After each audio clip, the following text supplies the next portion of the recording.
Do it, man.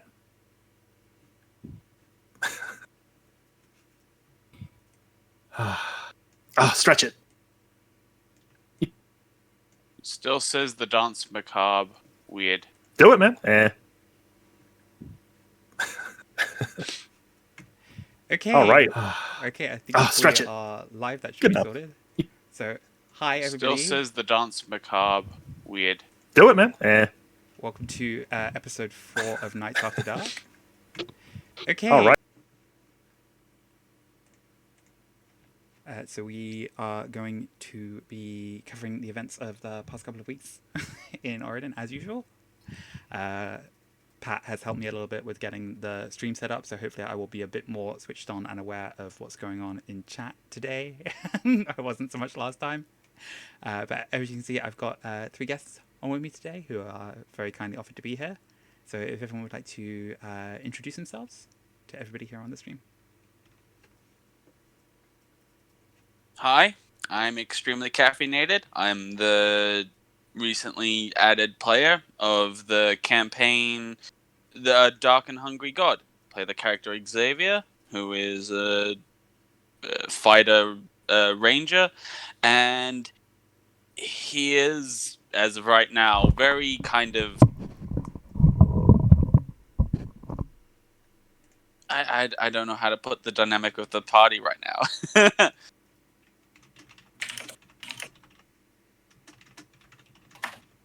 I am. Go ahead. Okay, so I'm Mike. I recently joined Help Wanted. I play Mark, a half-elven Gloom Ranger. I've discovered that being a ranger who doesn't really like undead, being a necromancer with a dozen skeletons as pets is somewhat challenging. But it has been good fun so far. Yeah, how's that working out? Stressful. Workplace complications. Oh, okay. The most annoying thing is they keep killing the bad guys before me, and it's really getting on my nerves now. It looks like they're actually helping me. It's not going down well. And my name is Pat. I play Sir Bowie the Bodacious on Tuesday nights with Ark, and I play John Lodwig Anders, the newest addition to the Dance Macabre on Wednesday nights.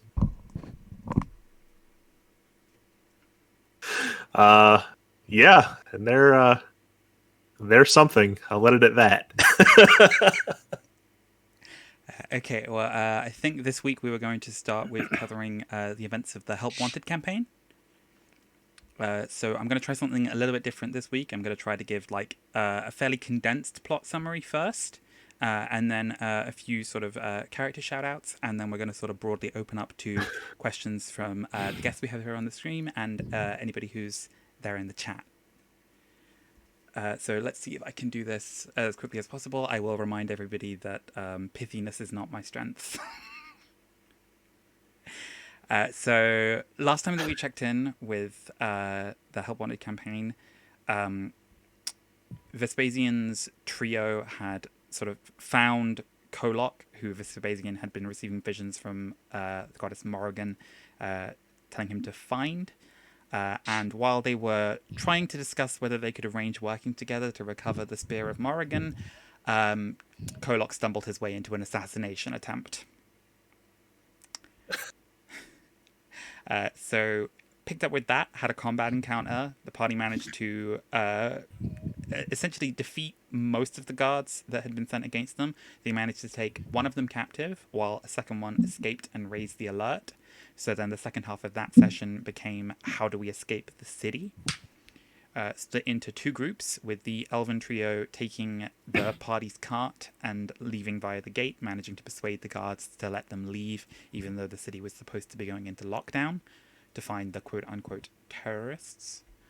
While the Crushers saw Mugen the blacksmith, took all of the gear that they'd purchased for Talus's skeletons, and then went and saw Nolly at the Green Spear Inn and escaped via the tunnels under the city. Then the groups met up again at the beginning of the next session using Lucy's telepathic connection to Rena to relay where their position was so that they could meet up. They interrogated the captive that they had taken, learned that Ondar Glawakin was already aware about like a dark creature present in the city. They weren't sure whether that was the Gargoyle Prince or the mummy that they've learned is hiding under the city. But either way, he was intending to have this dark creature assist with the defense of the city while the Red Ember army marched towards Drayen with the intent to besiege the city for its supplies. The party decided the best thing to do would be to visit the Bronzefall dwarves, who are their like best allies that they have made thus far against Red Ember, to see if they can organize an attack on the city while the army is away. While they were traveling there, they did see that the army had set off on their march south. While they crossed towards the mountains, there was a sandstorm, and Marek had found a cave they could potentially shelter in. Turned out the cave was already inhabited by a humanoid figure who had been bound to a pillar, and there were celestial runes carved into the floor. And because the party decided it went so well for Ekmedenacy, they decided to break the magic circle. And oopsie daisy, turns out it was a demon. And Marek's just stood in the corner going like, I fucking told you. But fortunately, they were able to fight this demon off. And so that was sort of how they ended the session, with the group sort of checking in, making sure everybody was okay after this fight that they'd had. I am getting a t-shirt made up that says I told you so. Like, okay, meta conversation while we're on the topic. Who in their right fucking mind is just like, yep, this dude's chained up here. He's been alive for God knows how long. There's some runes in a language we don't understand. Let's just let him out. But here's the thing, No right? big deal. He said, like, hi, I'm a necromancer, and they bound me here because I'm a necromancer. And Talus went, oh, you're a necromancer? Sweet. Will you teach me necromancy? Cool, I'll let you go. Like I said, he didn't Ekmedenacy. Oh, you must be bound here because you have horrible secrets that I need to discover. And you want to know the really fun thing? Because you killed it on the material plane, it's not dead, it just went back to hell, so it can still come find you.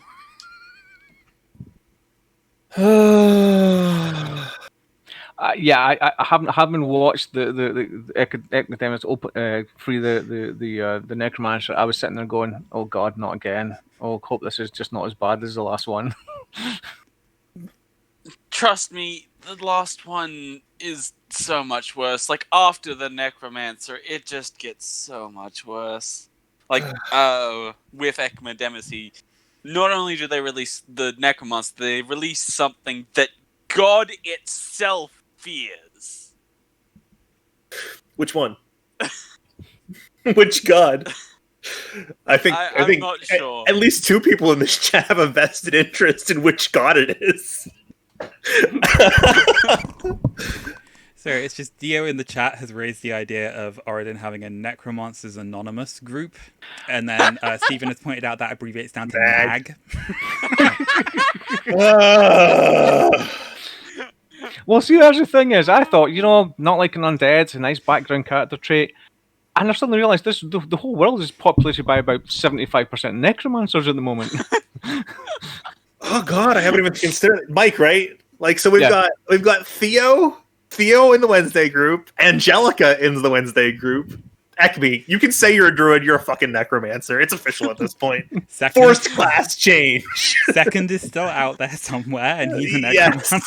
Yes. we have Talus in that group.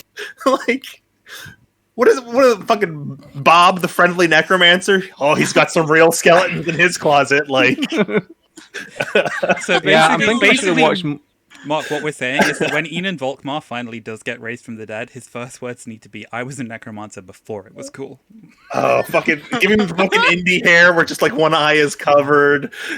You don't understand, Mom. Oh, and he has contact. He'll have contacts in, like blood red contacts. His like normal eyes are something really normal, like blue. So he puts like black contacts in to make it with the little X's over him or whatever. Yeah.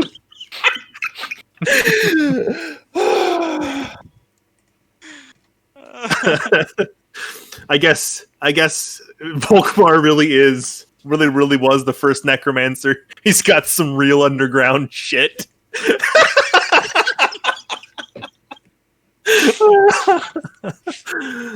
Okay, I also took notes of just some nice little sort of character moments, just a chance for us to sort of check in with each of the characters, sort of see like where they're at, how they're doing.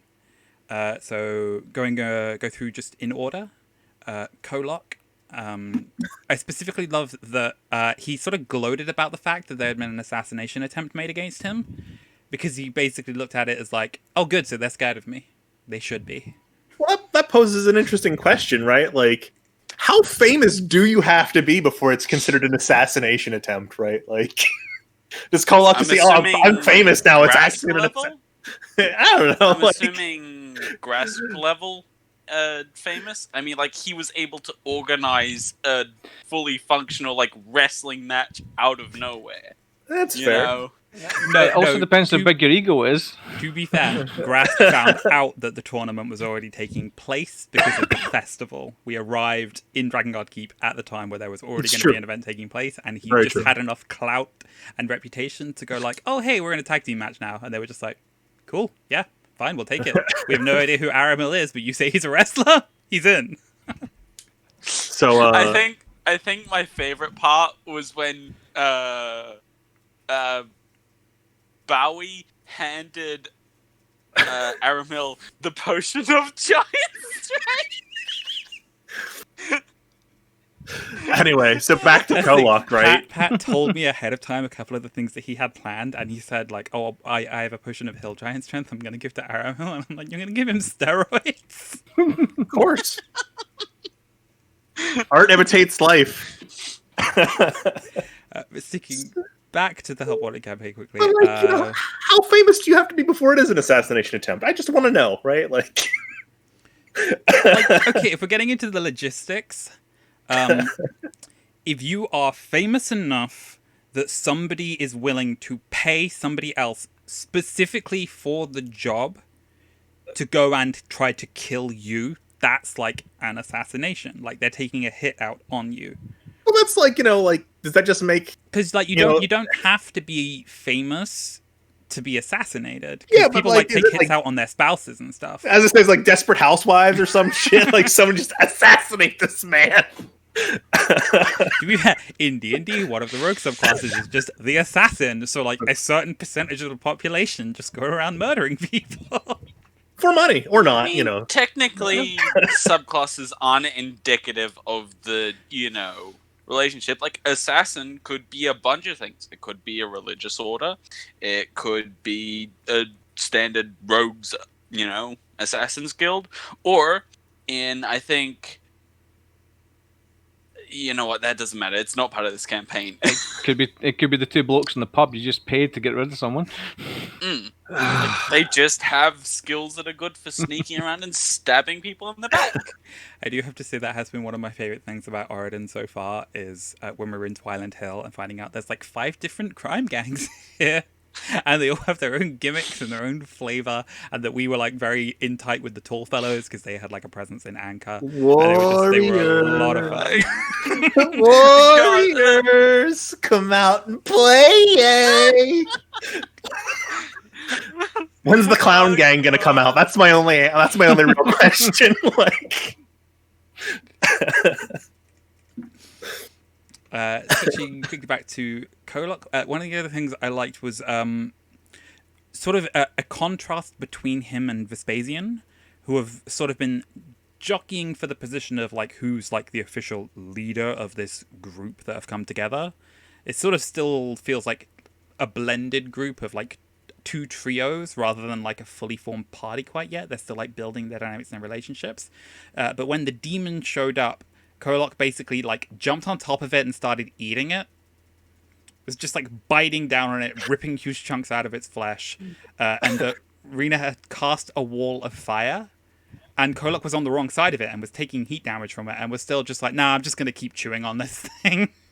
Snap Whereas into a Slim Jim, Vespasian right? Like, was like, The thing is, Almost- it did threaten to eat us first. So to be fair, it did do that. Like, I think it's weird that I'm actually going to defend Akmedenisi on this one, but like, he bargained with the spirit before he let it go. Like, you don't get to attack anybody, and it like abided by those rules. so what's your take on all of this? me. Yeah, you're involved in all this shenanigans. Like, I have to say the pair in the group seemed quite funny. I mean the Kolot Vespasian, who's the real leader of the group. We do know it's Vespasian, but it has been quite fun to watch. Amy, Hey guys, sorry about that. the two of them are constantly. It's not as diametrically opposed as me and Talis, which is always fun. And that was our thing when Talis fell unconscious the other night. It was like, damn it, I don't have my foil to actually spar against. Wake up. But yeah, and then you've got the absolute opposite of that, which is Lucy and Reyna, who are like best pals linking arm in arm dancing down the street, and Dancing the with contrast skeletons. yeah, and dancing with skeletons, and the contrast couldn't be any more different. I mean, it's good though, right? Like everybody needs a foil, right? Like, I think that's a really important thing for any group, right? That you have that foil, right? Because otherwise, it kind of becomes, I don't want to say like something bad, but like you only get one take on things, right? Whereas like it's like rational to debate, right? Like you temper your ideas by the ideas that are opposed to yours, right? So having somebody to foil you is like, it's useful.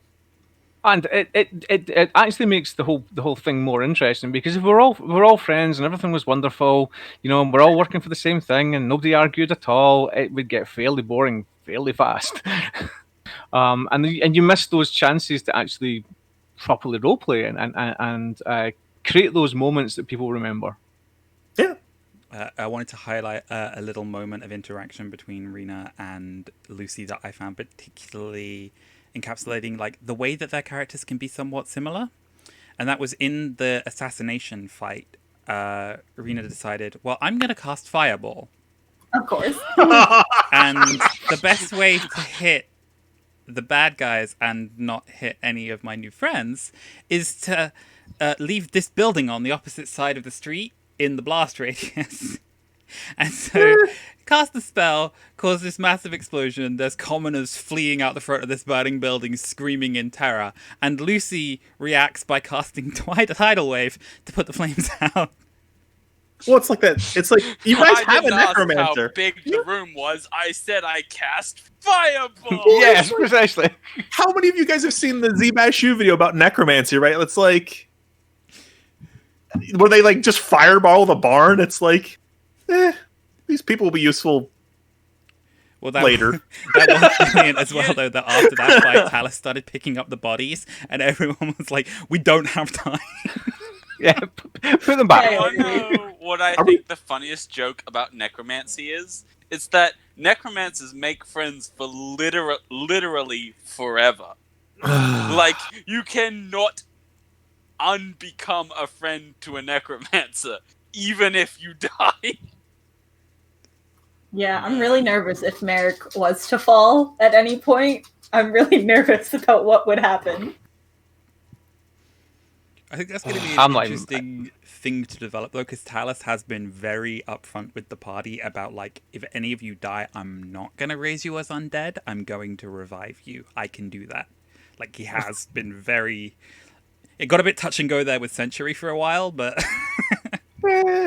Yeah, but I'm not sure how I'm going to react to the fact that I've been brought back to life by a necromancer, and it's like, no, I'm not sure. I'd rather stay dead, I think, and not undead as well. Can you just please bury me? Just don't do it. Find someone else. To be fair, Marek has very good survival instincts, because, like I said, he saw the guy who was pinned down and went, let's not let that guy out, because he's probably some kind of horrible demon.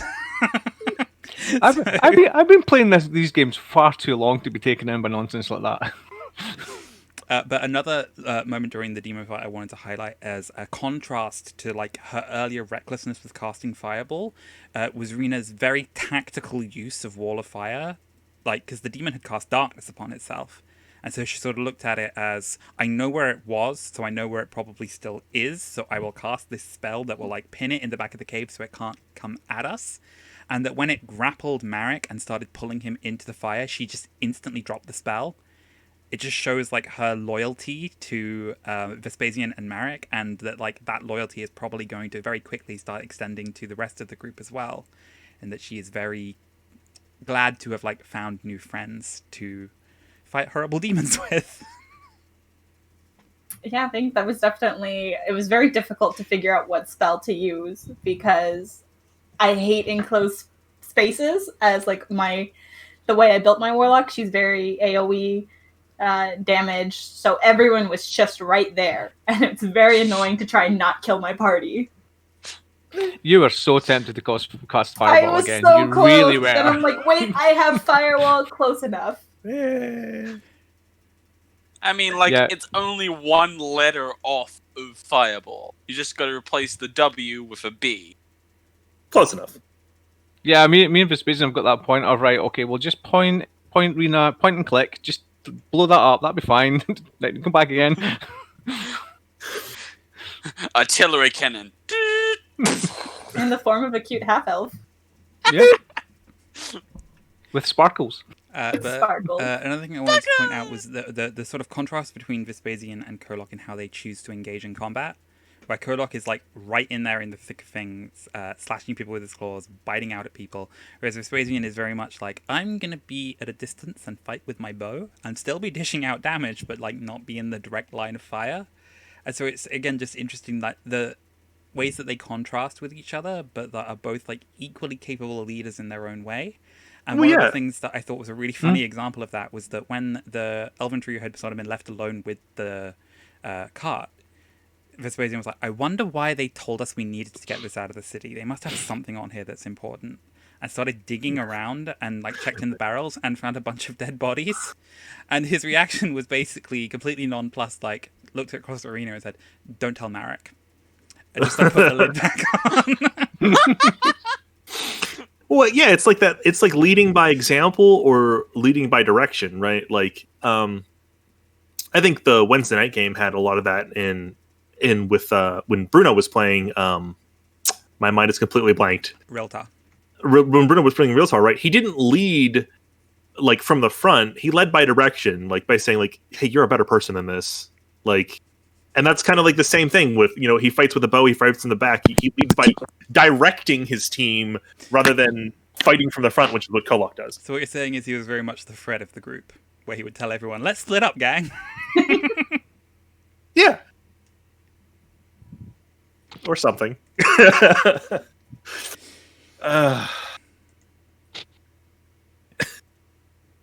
David's like, my notes are all over the effing place at this point. Again, I've just tried to, I'm like, so lost. I think this is better. I've got like my notes of things I want to bring up, and we can just bounce around between them because like I don't want it to just be me reading out my notes to people. I want it to be more of a discussion. So the only other thing I had left was the idea of discussing the ritual that Talus had done, because this was like the tableau that Vespasian, Marek, and Arena sort of pulled up to when they rejoined the group outside of Redinbar, was a bunch of Talus' skeletons dancing around a great big pyre that he had built out of owl bear bones while he was trying to contact the ancestral spirits of the Awata tribe that he is from, and instead he accidentally contacted no one, who is the sort of antithesis of the spirits themselves and is an embodiment of like the void and nothingness. Very hot topic, very emo. Has the whole goth eyeliner.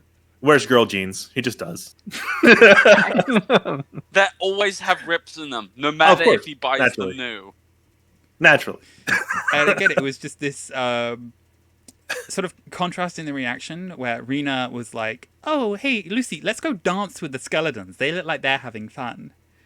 And Vespasian was like in practical, like, okay, we have the captive, we need to go interrogate it. Like, went and was dealing with that with Kolok and was like threatening to take this prisoner on a midnight ride in order to obtain information. I think Sentry's already done that once. And Merrick just like looked at the chaos and went like, he better not be making more fucking skeletons. I'm gonna go sleep pretty over much. here. Yeah, that's like their second interaction with Talos. Like they've only known each other one night, pretty much, and like you rejoin this group, and this is what we're meeting. Like this is our group now. I pretty much did expect to have two I Will Bear skeletons following the party around from now on. I really did expect that to happen. Well, fortunately, we have had this discussion several times, and Talos cannot raise large undead, medium or smaller. Not yet. Doesn't mean he can't take Thank out their God. bones and make a horrible medium-sized abomination out of them. But Oh yeah. Or another puppy. It's our bear man pig. I would like more puppies. It's some sort of Beetlejuice nightmare, just like one little hand sticking up. It doesn't have a head. It's just a pair of legs with a hand sticking up, holding a knife. It's the See, TikTok. stop giving him ideas. It's the TikTok of that British guy who says, "I appear to have invented a knife-wielding tentacle." Undeath finds a way. but just specifically checking in with the questions that Talos asked during this sort of communion with the spirits that he had organized, was checking to find where his mother is, because she was also exiled from his tribe about 2 years before he was, presumably because she's also a necromancer. Oh, I thought it was like a wholesome, like, oh, I want to see my mom again. No, it has to do with the necromancy. Okay, cool. I'm just always nonplussed. I think the answer that he got was that she was by the sea, which means sort of on the other side of Oregon, because they're very much in Redinburgh at the moment, and so, yeah, they'd have to travel pretty far to get to the coast. And the second question was, how do I learn more necromancy? And got given the answer of seek the tome, which is helpfully vague, because we do not need somebody else looking for the Codex Mortem. We already have one person who wants to fuck everything up for everyone. Get the two of them in the room. It'll be a bit of a fight. We could have another rematch at the wrestling instead of two necromancers. Yeah, but it's more like wrestling with the weight of all your sins instead of somebody else. Like, Oh god, that could be a long maybe list. they could have a bodybuilding competition. I hate you. I actually hate you. That is genuinely one of my favorite jokes, though, where it gets around the whole like, is Frankenstein the man or the monster thing? Because it's Frankenstein enters a bodybuilding competition and realizes he's misunderstood the concept.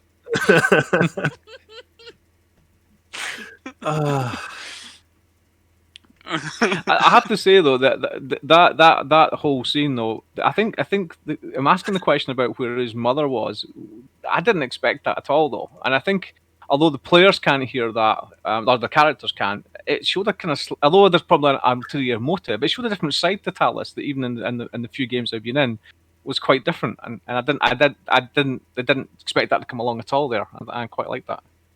That is, for as much as we were joking earlier about, like, why are there so many necromancers? None of them are, like, the stereotypical, like, evil, I'm just gonna raise the party as a undead, I don't give a... Are we sure about that? Are we really sure about that? Is anybody really going to trust Steven playing a druid for more than, like, 20 seconds? Be like, yeah, we're not raising this guy from the dead. But the Talos in particular, I love that because he's a bard, it's like he can raise the skeletons and they become bards too. And so he just has this like marching band of skeletons.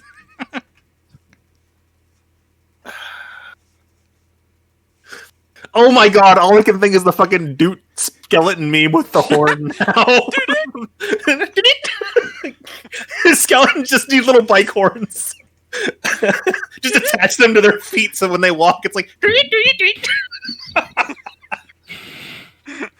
The music of the undead. Skeletons in the world. They kill people with laughter. They start walking up to a base. and all you can hear is just like raucous laughter all over the Big Bang. Then the Benny Hill theme just starts. Like,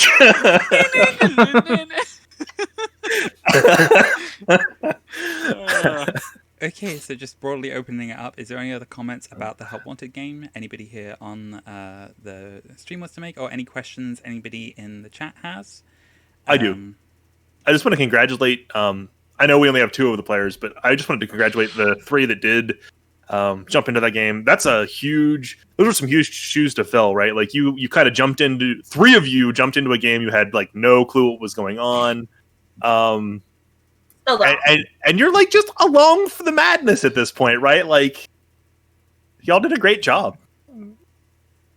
Yeah, I mean, I have to say it has been a lot of fun, and I think that I watched the last one of this not long after I joined, and suddenly went, okay, so I've let myself in for a bit more than I expected with the 6 campaigns. Okay, I'll deal with this.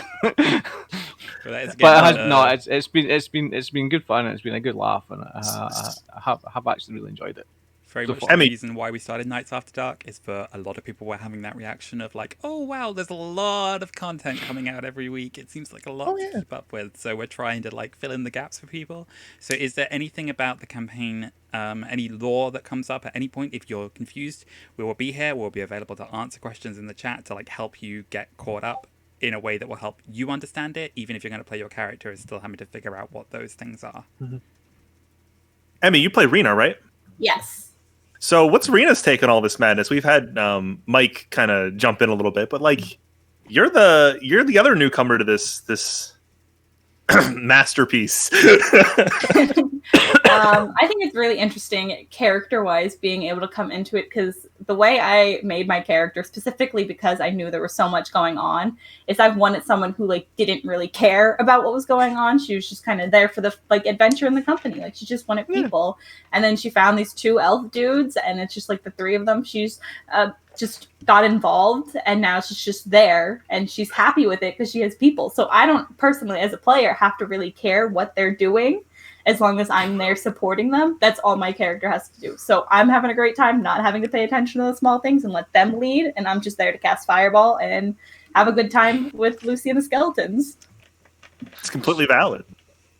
And also be a cute elf artillery gun. Yeah, exactly. Just like, go ahead and cast Fireball on them. Okay, cool. No questions asked. That is one of the things I have genuinely loved about how the dynamic has broken down there, that we have a pallid elf and 2 half-elves, who of course all speak Elvish, and nobody else and we does. Shit talk them! I know! I'm going to ask the real question. Yeah. How many people in that party speak muscles? Is your strength over 16? Kolok, maybe Talus? God, Ken, don't even have Aglon for you. I'm a ranger. How that has become a canon thing in Orden, where it's just like, if your strength is over 16, you gain access to a secret language where you can just flex at people.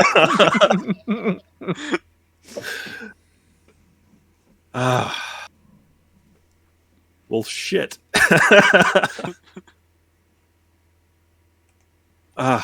So, David. We got another one joining. Irish Artillery. Hey, sorry, I've been busy doing my own prep work for the game tonight. So. Oh, you're the third player. You are in at exactly the right time. We were just about to wrap up with Help Wanted, but we would love to take your takes. How has playing in the game been? How have you enjoyed enjoying it? Oh, it's actually been pretty fantastic so far. It's kind of it's an interesting dynamic. I'm sure they've already told you. Fortunately, I haven't been able to keep up with what the conversation has been so far, but it's interesting dynamics, you know. I think everyone will attest to that. It's kind of splitting down the middle. It's kind of hopefully it doesn't make it too hard for Mark to figure out how to run it, but you know, it's almost like running 2 parties simultaneously at once that somehow still work together. So on that wavelength, I have a question for you specifically. So what's it like to try to foil Alex? Oh, it's a blast. And how much do you hate your life when you try? No, it's not that. It's not really not that hard. I mean, I just sit there and I just tell him that he's not gonna, he can't do it, and so I just backbite him on every decision he makes, and make it just undermining him at every opportunity is where it's at. Oh, of course. I wouldn't expect anything else. It's kind of fun. It's definitely fun. We'll see if we can change the name from Kolok's Crushers here, but it's a work in progress. That is the goal. I'm telling you, Rena and Lucy should be in charge of the rename. Hopefully, we'll get votes. I don't even want to know. I'm both excited and terrified to consider what that name might be. I'm just picturing the banner that says Kolok's Crushers with a bunch of like Anne Frank stickers just put all over it, little unicorns and rainbows and sparklies. Yes. Yeah, oh God! But I think it's something that we did mention in the last night's After Dark stream, is that how interesting this new trio that have shown up is, where each character is almost a foil to one of the characters who's like still a holdover from the old group in the campaign. And Vespasian's dynamic with Kolok has been very interesting, where in a lot of ways he's almost the antithesis of what Kolok is, but they both have the same drive and dedication to Morrigan, and that they just express it in slightly different ways. Because Vespasian was asking like a lot of leading sort of almost philosophical questions to Kolok about like, what side would you take in this war? And Kolok is just like, war's just a chance to fight. I just like fighting things.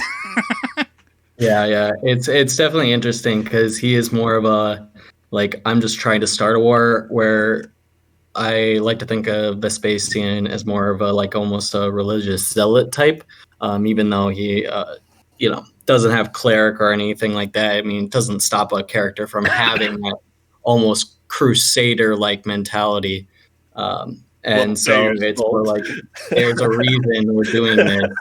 And like it's like that classic scene from the Kingdom of Heaven where everyone just sits there and it's like, God wills it, God wills it.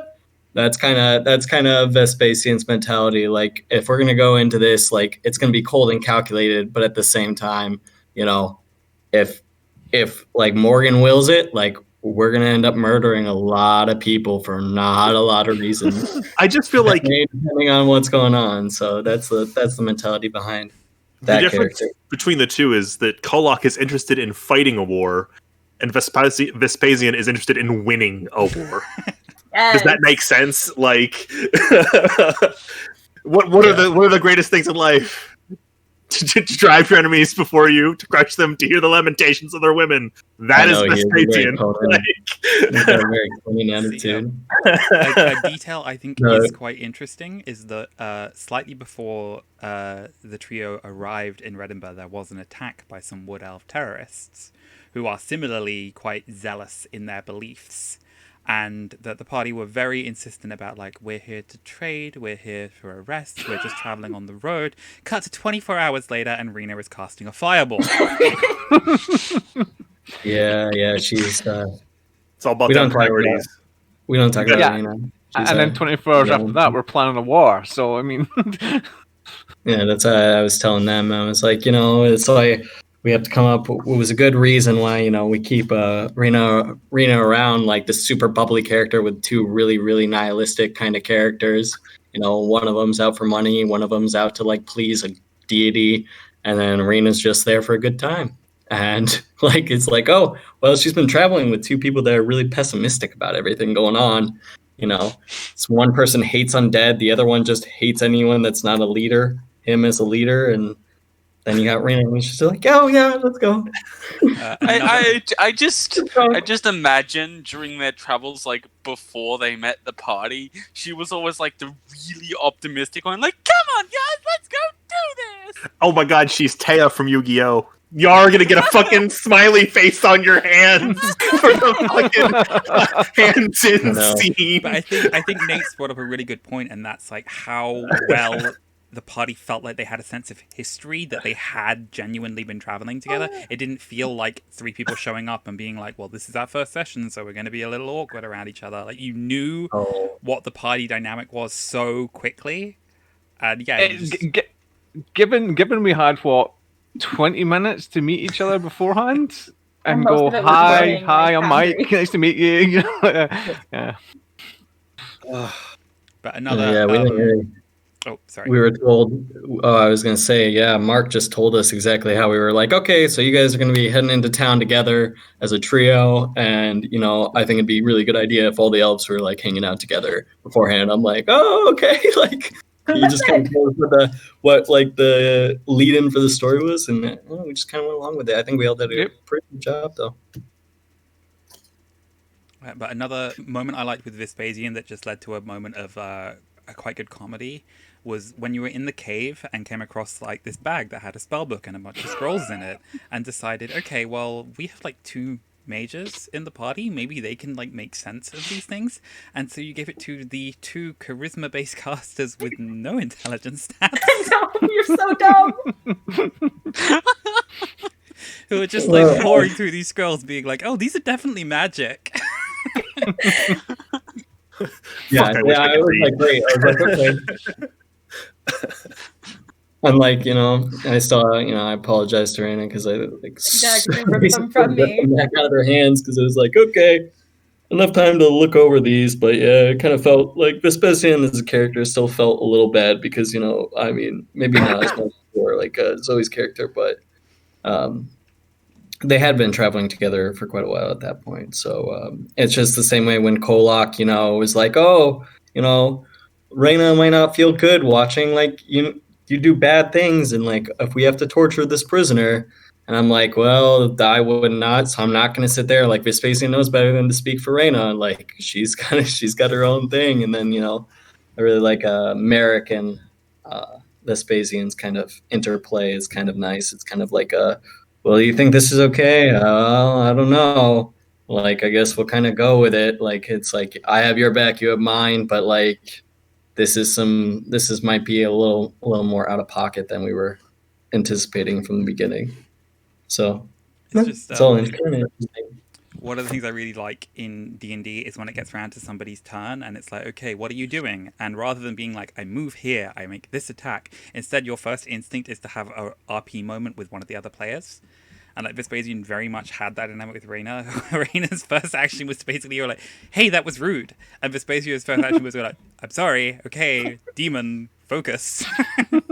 And there was another really good interaction of that in the assassination attempt, and that was Marek's continual distrust of the skeletons, even as Talus was trying to convince him of like, but they're helping you. See, that was also the jumping out the window thing.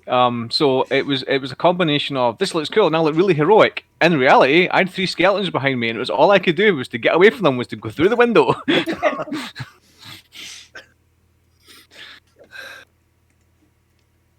Yeah, it's been definitely an interesting kind of dynamic so far, especially with the whole group. It's been real fun taking part in it. I'm excited to see kind of where this help wanted thing kind of fully goes.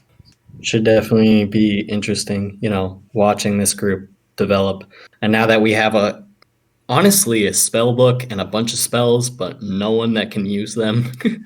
So it'll be interesting to see what we can do with this, because, you know, we don't have a wizard at all in the group. We've got some people in mind who you absolutely shouldn't give it to. I mean, you could probably cross-class into a wizard if you studied the book enough.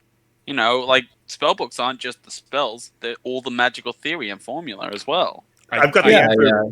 I don't mean this in a way to be offensive, but how many members of your party have 13 intelligence? Oh god, mine's even lower than that. Well, yeah, mine's is not high either. Who meets the minimum requirements to multiclass into a wizard? Not me. Like who do you give it to, right? Like who do you not give it to? The answer is Ekme. Who do you really give it to? It's Theo, right? Who do you not want to give it to? It's Angelica. Yeah, like, don't give it to Angelica, please. But I mean, yeah. If you want to give it to anyone, give it to Second, because Second doesn't actually use any of the necromancy.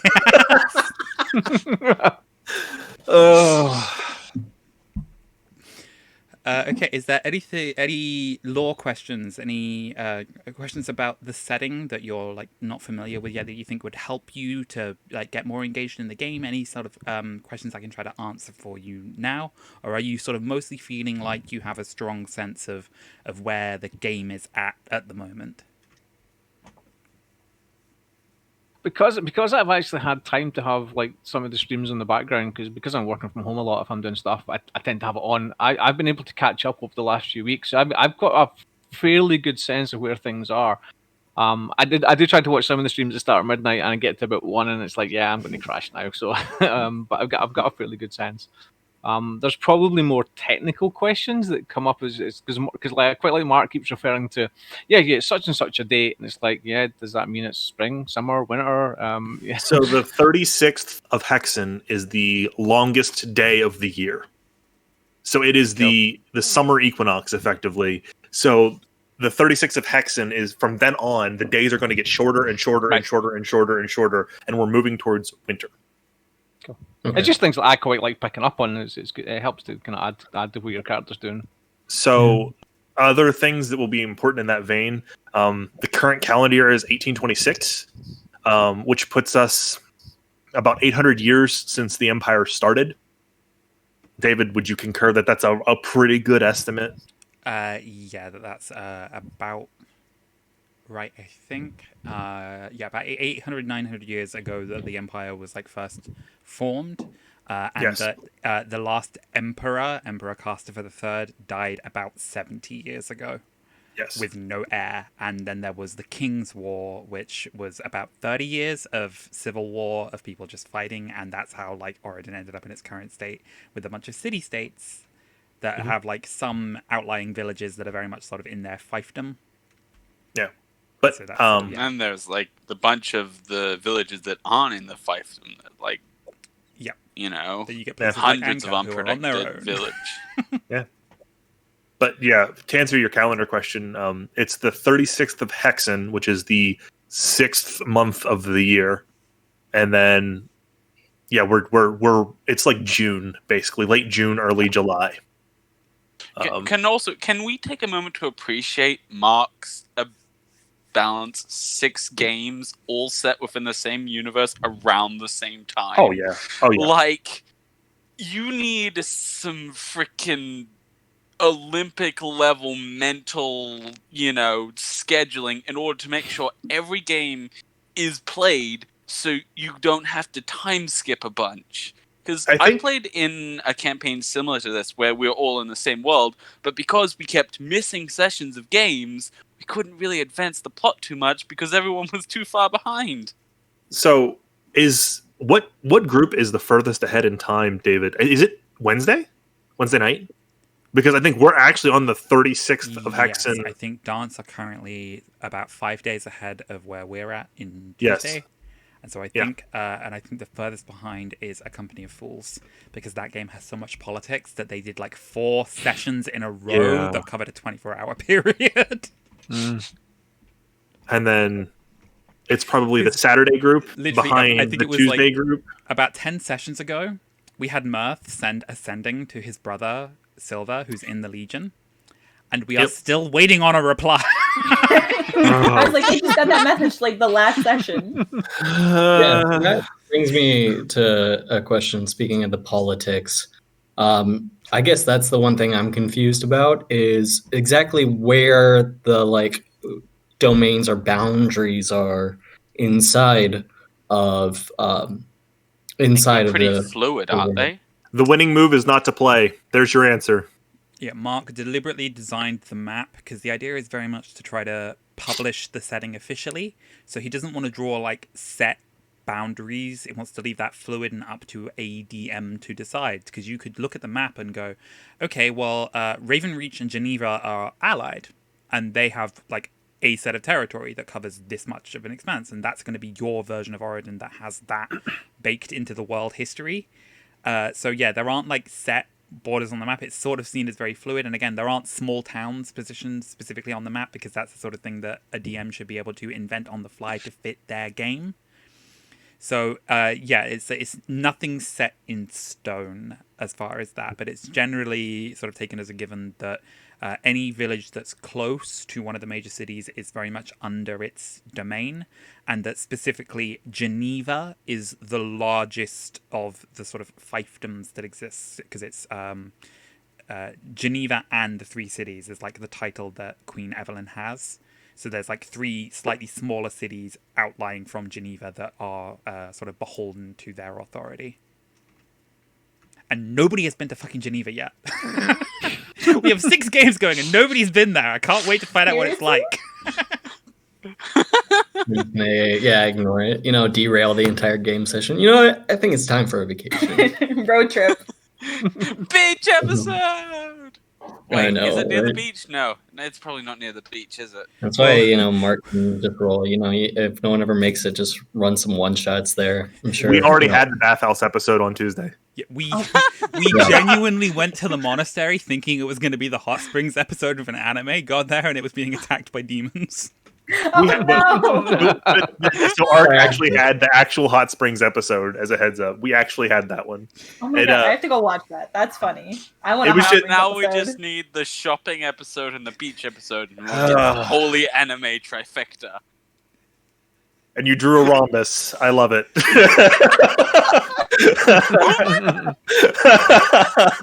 The holy anime trifecta.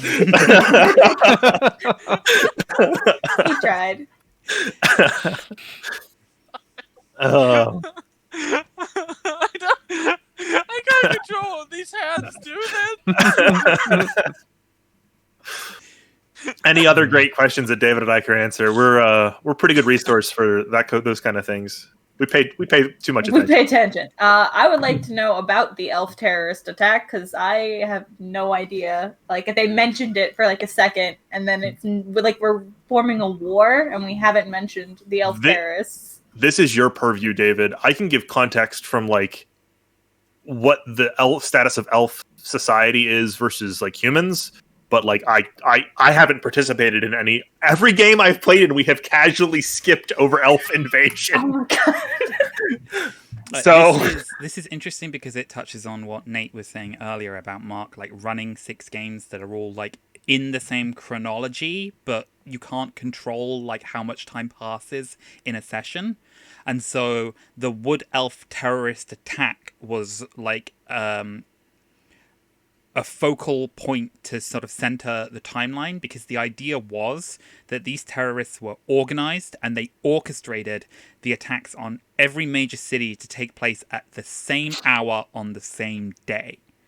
And the first one that we encountered, moving from our chronology, like outside of the games, was the first major crossover between 2 of the parties, when the Dark and Hungry God campaign and the Road to Nowhere campaign crossed over for the first time, when we were escorting the citizens of Anchor to safety in Twiland Hill, and we encountered the elf terrorist that was supposed to be attacking Twiland Hill on the road there. And he panicked and activated the scroll early and summoned a gate, and a bunch of mean locks poured out of it. And because we had 10 players in that session, we basically dunked on them. And Mark changed the way that the others orchestrated their attack, because he realized, oh, if I make the portal on the ground, you can do all kinds of spells in that area that stop things being able to move, so then they can't come out of the portal and you can just pick them off really, really easily. So every attack afterwards, they had it that the portal appeared in the sky so that like the mean locks could drop down from it. And I think the second one that happened was the Dead campaign, the Lost Wards of Merwyn campaign. And yes. Tektite almost died. Because Mark didn't rebalance the encounter, and so that one went badly. You warned us about that. But are as 3 elves, I guess we should be, this is kind of actually our 2 half elves and a full elf. How long ago were these attacks, one from the date we are currently on? A week. And about 2 weeks. Do you think it would change the way that we're viewed in societies? Because I mean, it would depend, right? Humano-elf relations in the world are fucking tense to begin with. So No, rewind. The elves and the humans fought a war, basically, about, what is it, 1,200 years ago, David? It's been a long fucking time. And that's where the Empire came about. The Empire came about at the end of the human-elf war, effectively. Oh, Jesus. If I remember this completely correctly. I don't remember that specific part of the lore. It may be in there and I'm just misremembering it. The way I remember the story is that the first emperor establishes the empire, and the idea is theoretically that it's supposed to be like, hey, look, everybody's welcome, because one of the things he did was marry a woman from every one of the races. To try to be like, hey, I have this harem of wives to show how tolerant I am. But humanocentric prejudice was very much baked into the idea of the empire.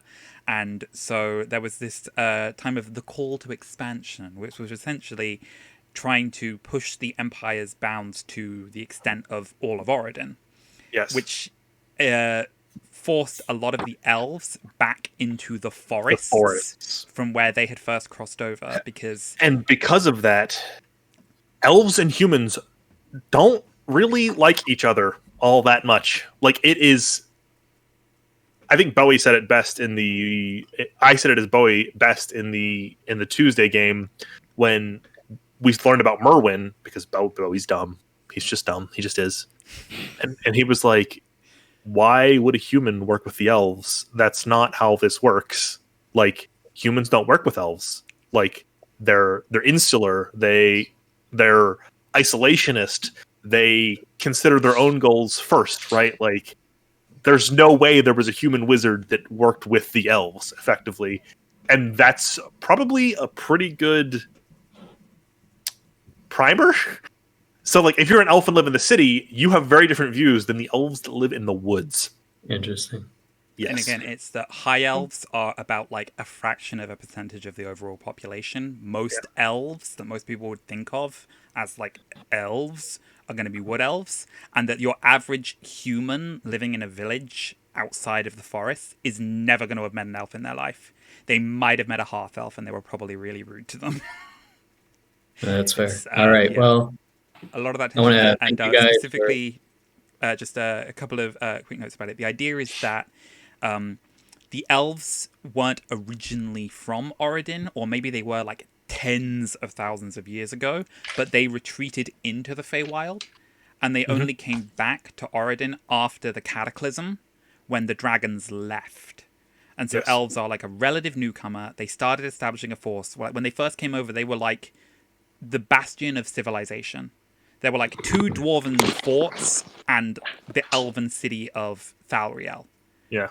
And whether Thalriel even exists, or whether it's Atlantis and it's just a myth, is something that most people don't know in the modern era. But the elf terrorists, when they were declaring their intent of why they were making these attacks, and specifically that they also made an assassination attempt on Queen Evelyn, that the Dark and Hungry God campaign, because we were with her at the time, we were able to foil that. Their point is for Avelia Wood, for Coriel Wood, and for Thalriel. They did not call it the Ancient Forest. They call it specifically Thalriel. Yeah, it's in real world terms, it's kind of they're retaking the Holy Land, damn it, and there's nothing you're going to do about it, right? And we're all just kind of hoping it's more like the Fourth Crusade as opposed to the first one. That's fair. All right. Well, I want to thank you guys. Unfortunately, I gotta get going. Thank you for being here. Yep, and I have to run as well because I also have to join the campaign. No worries. So catch you all later. Glad you could be here. Bye, guys. Cheers. Bye. Soon. I will stay in 5 because I like lore. You're good. Oh man. So I guess let's move to the dance then, because we're going Wednesday to Wednesday, right? So. I'm just waiting for the dance to do the Scooby-Doo door thing. The one who is the monster comes out of the door, and then they come out of a different door, and it's just To be fair, we probably end up doing that at some point. Don't encourage it. There are so many full casters in that party. There's somebody at some point will, just develop Dimension Door or some equivalent ability. Phase Step, Misty Step, So once again, I'm just going to give a quick sort of plot summary and then maybe pick out a couple of cool character moments, and we'll just sort of broadly open up to discussion. So last time we checked in with the Dance Macabre, their newest member, John Anders, was having a somewhat rocky introduction to his new team. And during an interrogation of the prisoner Lunaire, discovered a piece of information that he was worried would potentially put all of them in danger. Asked Archie if they would be able to modify his memory, and Archie said that that was not an ability that they currently had. And then Lark received a visit from her patron, Queen Mab, who said that, thank you for apprehending my former servant Lunaire. Please return him to me. And Lark managed to persuade and convince Mab that Lunaire would still be a useful piece in the battle against the Duke. And so Mab made the agreement that he could remain with the dance for as long as he was useful to them, specifically against the Duke. Wow, that's an achievement. Convincing a Fae to do anything is almost impossible. Yeah, I think she got like 25 on a deception check. It was insane. Yeah.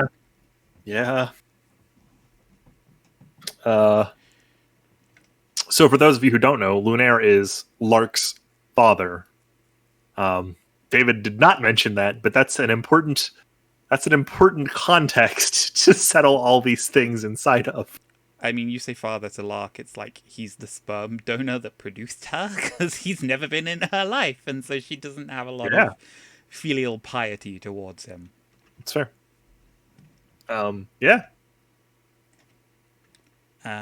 Okay, but specifically, the party are still trying to deal with the problem of lycanthropes running amok in the city of Ravenreach. And so one of the things they were able to obtain from Lunaire was a list of the clients that he'd been selling the potions to. So Lark used Conjure Woodland Beings to request creatures that were good at stealth and capable of flight, and received 8 sprites presented to her by Mab, and tasked them with visiting the homes of some of the nobles who were on the list and trying to steal the potions back before they could drink them. John continued to sort of struggle a bit socially with the party. Max being like a bit blunt in some of his questions. I think one of Max's questions was specifically like, do we have to just kill your brother? And also that one of Max's suggestions about how they could infiltrate the werewolf hideout was that they could drink some of the lycanthropy potions themselves. And at that point, John was like, fuck you, I'm leaving. And sort of stormed off. And then Archie was the one who was trying to convince John to come back. And I think this was like a very sort of telling exchange between the pair of them, in that Archie sort of expressed frustration that they were now stuck with John, and John said like, well, that's what I'm afraid of too, that you are stuck with me and that I'm gonna fuck up and get you all killed the way I did my previous team. I think that was like a little turning point in the relationship between Archie and John specifically, where like Archie sort of realized like, oh, you're incredibly traumatized.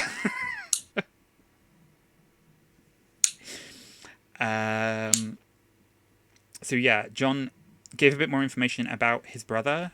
Just wanted to check, Pat, is it Ollie or Paulie? Because I've seen both and I'm not sure which one's right. So let me give you the rundown. So my previous team was John, Paulie, like Paul, Paulie. Sounds Chris, like you're saying Polly, like the bird, Polly. Paulie, Paulie, like an abbreviation. I know, intellectually, I know you're saying that, but it sounds like you're saying Polly. Yes. So John, Paulie, Chris, who is deceased, Jackie, who is deceased, Zara, who is deceased, and Teddy, who has lost his arm. and his brother is Ollie, as in Oliver. Colin, who is deceased. He has mentioned that he has a sister, Kiaran. He's mentioned he has a sister, Jilly, and Ollie is the youngest sibling. So. Okay, and so yeah, he sort of explained that Ollie isn't a normal werewolf. That he has like abilities that he displayed during the fight, specifically sort of like slightly masochistic tendencies to cut himself, and some sort of form of almost like hex magic that he displayed. So the party basically sort of just recognized and went, okay, we're probably going to need to do more research, and Theo would be best to help you with that. And so sort of made that suggestion that Theo and John could maybe work on that together in trying to figure out specifically what's going on with Ollie. Lark received some letters from Madame Scola. One of them was addressed to Angus for Lark to deliver the next time that she saw him. And the second was addressed to Lark herself and was basically saying, we are the alley rats, and there's one thing that rats are good at, it's getting off of a sinking ship. So, like, unless things turn around here in Ravenreach, we're out. As the party had to come together and think, like, is there a way we can convince them to stay? But they're not wrong either. Like, things are really not good in the city right now. Then the other thing Lark did was send Piosa to check in with the Emberglows and see if they had been able to brew a potion that could cure lycanthropy, and sort of learned that the artificers had discovered a way to do so, but that it was going to be very time-consuming and expensive. So, like, theoretically, there's a way the party can cure themselves if any of them get cursed, but considering they have a cleric in the party that can cast Remove Curse, and I think Archie knows the spell as well, like, it's probably easier to just do that.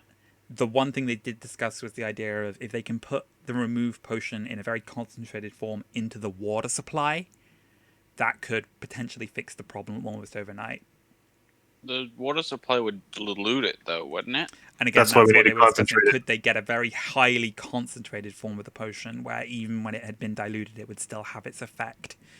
And that's, again, not been confirmed yet. That was just one of the things they were discussing as an option. Or, like, not even necessarily like think of it as like an inoculation, right, where if you drink the water, right, even if you get bitten by a werewolf, you don't become a werewolf now. You're in essence immune to the bite or the curse itself, right, like by drinking the water was kind of what we were going for. So I could see that. The problem I could have is if there's any complications, because like there's always been a rule that I really like in D&D about mixing potions. So if you drink too many potions at once, it's gonna have strange effects. Yeah, like what happens? What happens when you mix what is essentially a remove curse potion with a potion of lycanthropy? You know, what's that gonna do? Yeah. Yes, logically it should remove the curse, but since they're both potions, what happens? Yeah, I think we're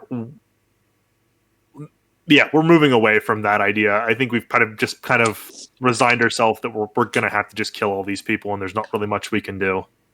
Because specifically, the next thing that happened at the start of the following session was Lady Bia calling the team into her office and explaining that she had a rather portentous omen of a pair of green cat's eyes, and that they would bring a darkness down upon them all, and that Lunaire, their captive, was heavily associated with that. And so she had made the decision to send the team out on an assignment to a nearby village called Darkhaven to assist the priestess there with some missing children that might be a similar situation to the very first mission the team ever went on, when they had to recover the children that had been abducted by Elena Norlov down in the catacombs. John at this point mentioned, I think I know what the omen is, and it's not good. Can you modify my memory, please? And she was like, sorry, I can't do that either. So John made the decision of, like, better that everybody knows what the problem is. Yeah. This went in an interesting direction.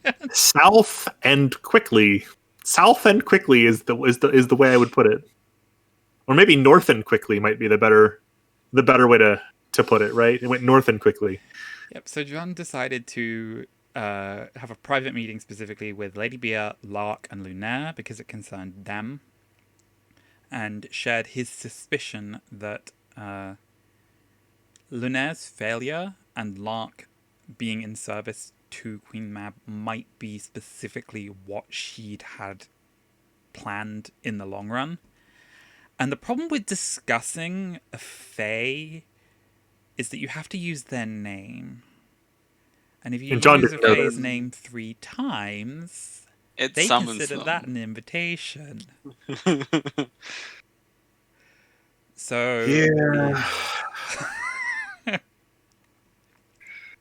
So this ended up with a negotiation with Mab, and again, this was Lark demonstrating like negotiation. That's one word. I'm using that specifically because like Lark was negotiating. John was like openly challenging her. Basically, went protection from good and evil. Come at me.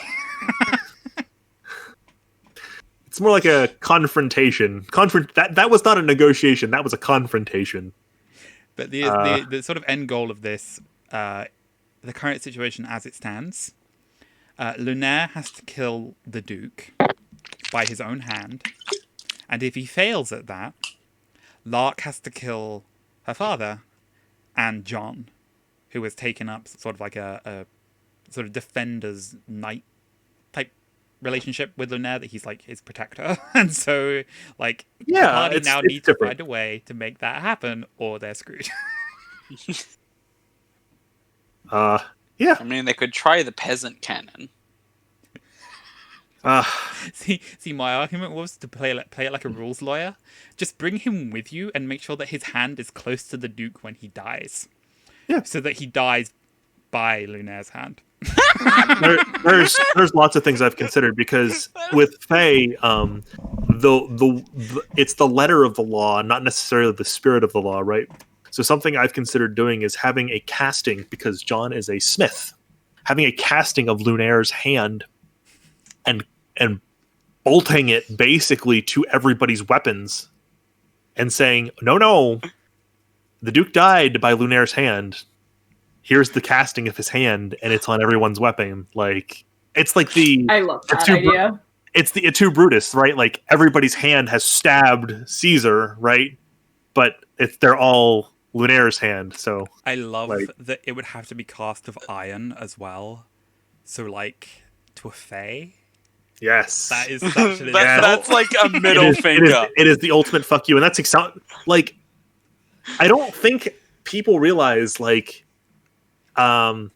Continue on with your summary and we can get into that later, but regardless, you're good. Yes, well, it would be cast of iron. The fact that John is a smith, and so there are 2 sort of projects that John has been working on. The first was that he made the offer to Lark to build a breastplate for Piosa. Yes, by like breaking down a helmet and reconstituting the parts, and because Piosa, as Scarlett is fond of saying, has the markings of a lark and the instincts of a magpie. It also has a lot of gold inlay on the armor to make it shiny, and very much fit the pseudo dragon's sort of. Oh, that was even a spit at Mab, and I don't think. Okay, you have to know a little bit about material science to understand why it was a spit at Mab. So when I described the armor, I described a green piece of glass, and the way that you get green glass, at least historically, is you mix lime and a bunch of other things in the process of casting iron. So I have literally shrouded Piosa in the materials used, the byproduct you get when you cast iron. That's what green glass is. If you have like a coal coke oven, right, it's used to forge iron effectively, the byproduct is it's basically glass that comes from the off products effectively, but that's what Piosa is wearing. And like when I wrote it, it was very intended to be like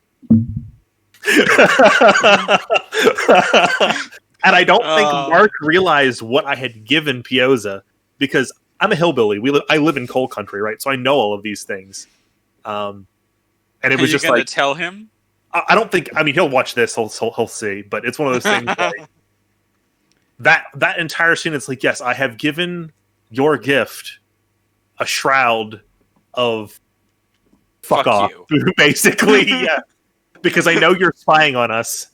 Because that's how you are, right? Like, on the subject of spying, the other concern that the party have had since they had their encounter with the Duke is that they don't know if they're being scryed upon, or in other ways being investigated by divination sensors. And so one of the things they purchased... Didn't Archie have that moment like a while ago where he's like, I can't come back to the dance because I feel scrying magic? He had the Ring of Mind Shielding. And so sort of the way that Mark played it was that like the ring almost like glowed to have that little indication of like there's something trying to cast sending to you now, and that can only be the Duke, which means he knows you're out here.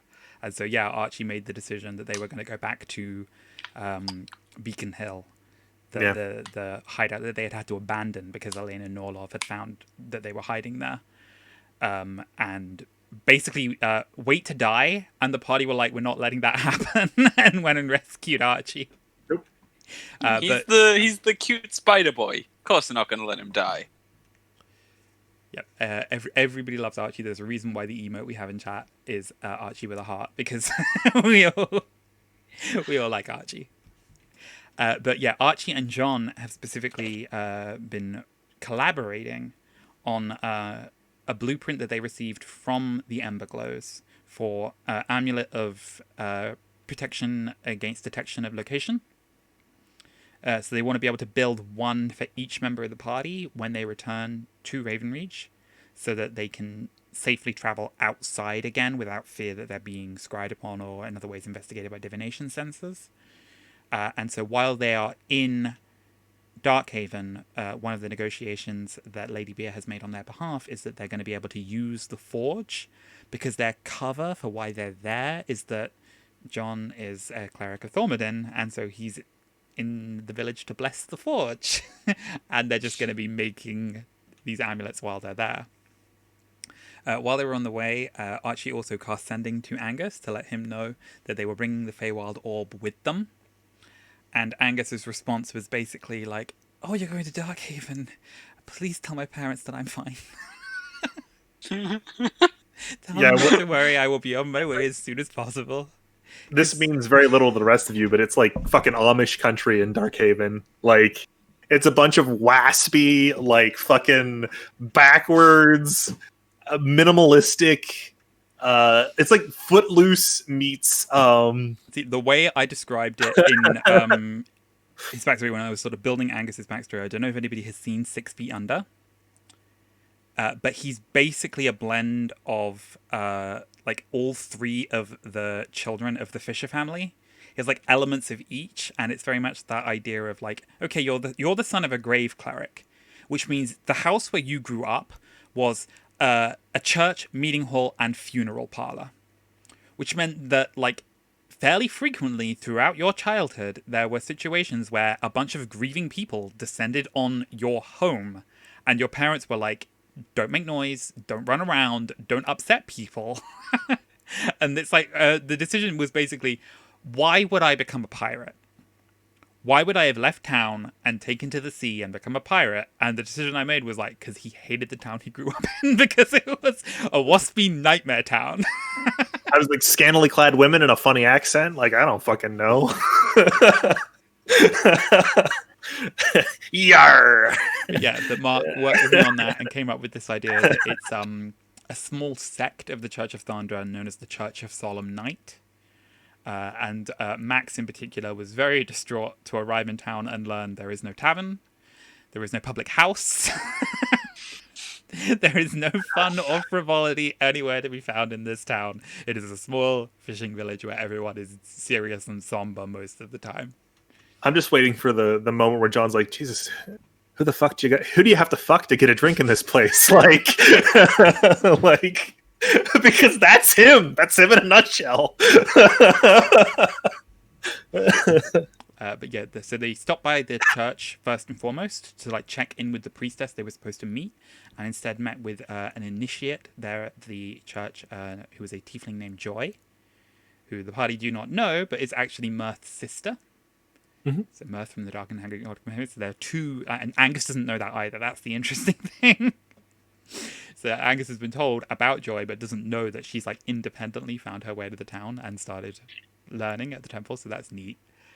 But yeah, and so she explained that the priestess was giving sort of palliative care to an elderly member of the village who was sort of near death, and that she was busy attending to them, would not be able to meet with the party, would like meet them again in the morning.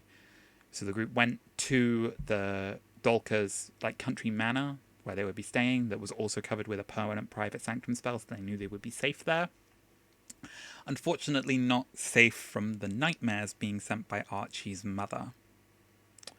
So every member of the party, including Lark this time, because Mab's protection of her dreams has been rescinded, all experienced nightmares, were woke up screaming, and John had to talk Archie off the ledge because Archie was distraught and utterly convinced that it was their fault that they had brought this down upon the party. And so, yeah, with a very sort of tense moment of everyone feeling very intensely about the nightmares that they'd had and calming down, Archie went and sort of slept in a web at the top of a tree outside for the night.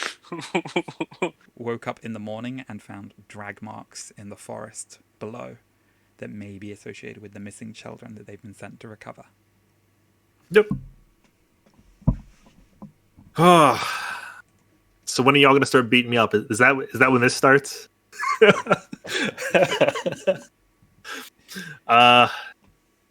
Yeah. Any questions for me?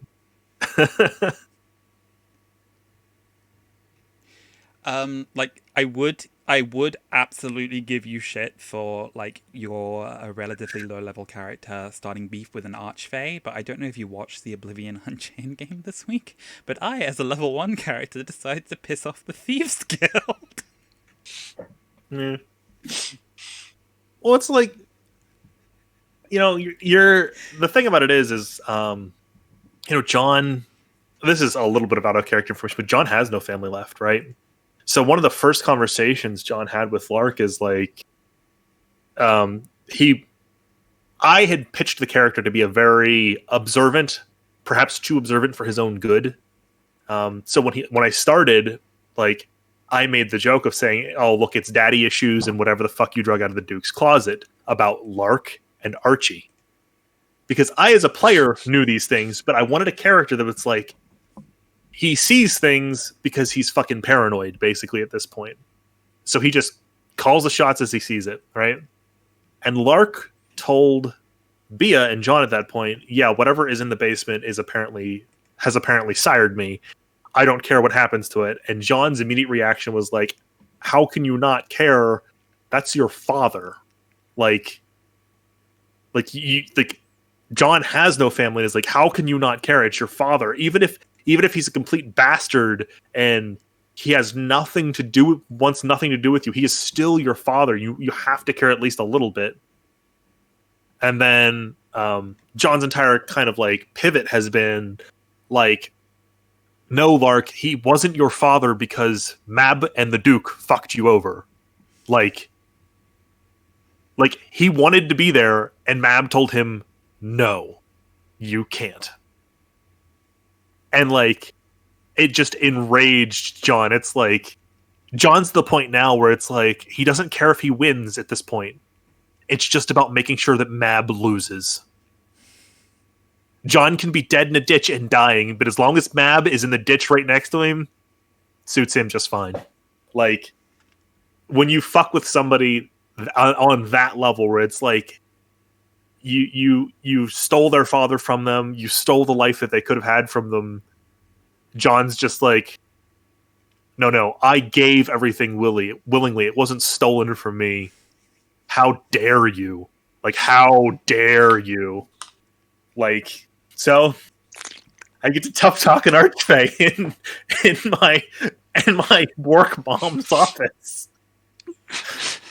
Okay, it's one of the things I think is really interesting is that like Riltar didn't really respect Mab either, but he like had the sense to frame it in a way of like, no, I believe what I believe, and like wasn't like as confrontational. So I love the idea that like if John dies, that the next cleric is just going to be even more extreme. It's going to meet her and just instantly swing at her. Oh, I thought about it. I told Mark and Lark or Scarlet and the rest of them after the session. I was like, so whenever Mab showed up, there were two things that I could have done, right? And as a player, I was contemplating both of them. I was like, I could either cast Protection from Good and Evil, and I had to pick who I was going to protect. And due to some misunderstandings about how some things worked, I had deciphered that I thought it would be best to protect myself because I could try to fix everybody else's memories if she started fucking with them later. My second thought was, as soon as this bitch shows up, banishment. Back to the Fae witch. Like yeah, that's the difference. Because like when the Death Knight got out of the magic circle, that was like Joffrey and Kerr's first instinct. They were both just like confrontational, just is like, no, we're not standing for this, we gotta go fight, we gotta go deal with it. And so Kerr, like, cast banishment, it failed. Then cast turn undead, it also failed. And then at that point it was like being dragged away, like, please don't make the situation worse. But yeah, like it was one of those things where you, as a player, I had to choose like, well, how do I want to play this out? And if I cast banishment, I was going to give a one-word command to everybody: run, because John was going to try to fight Mab, like gonna try to sledgehammer a bitch, and yeah, I as a player chose to do the Protection from Good and Evil because it was one of those things where it's like I hadn't considered it, but she probably has legendary resistances. She definitely has banishment, and then nothing would have happened, and I'd been like, "Oh fuck, this is bad." One of the things we have sort of been asking the people that we've had on, because they are like new to the parties that they've joined, is how do you feel your dynamic has sort of settled in? I know there's been a lot of tension between John and most of the party, but I think there are very almost gradients of how much they've grown to tolerate his bullshit. It's awkward. Like he has a barely functional relationship with Lark, who he just kicked the hornet's nest with, basically. Archie, like he tried to explain to Archie early on, like, hey, like I don't care what you are, I only care that you're a good person. And Archie just gave him the flat, like, well, I don't give a fuck what you think, basically. Like, and then like Max, he's just always frustrated with Max. Is it's like, God damn it, boy, think like a paladin. So like, you have settled into the group's general reaction to Max. And it's like, the thing about it is it's like I as a player don't even care that he's a treachery paladin, right? Maximilian is a treachery paladin. Then think like someone who is treacherous. Maximilian, if you were even just treacherous, like that will give me insight into our very prominent enemies. Be treacherous. It will at least let me know something. Lean into that Western blood you've got running through. Yeah, don't be a racist and a sexist, please. Like we could use that right about now. Like, and like Theo, like it's funny that like the only I don't know if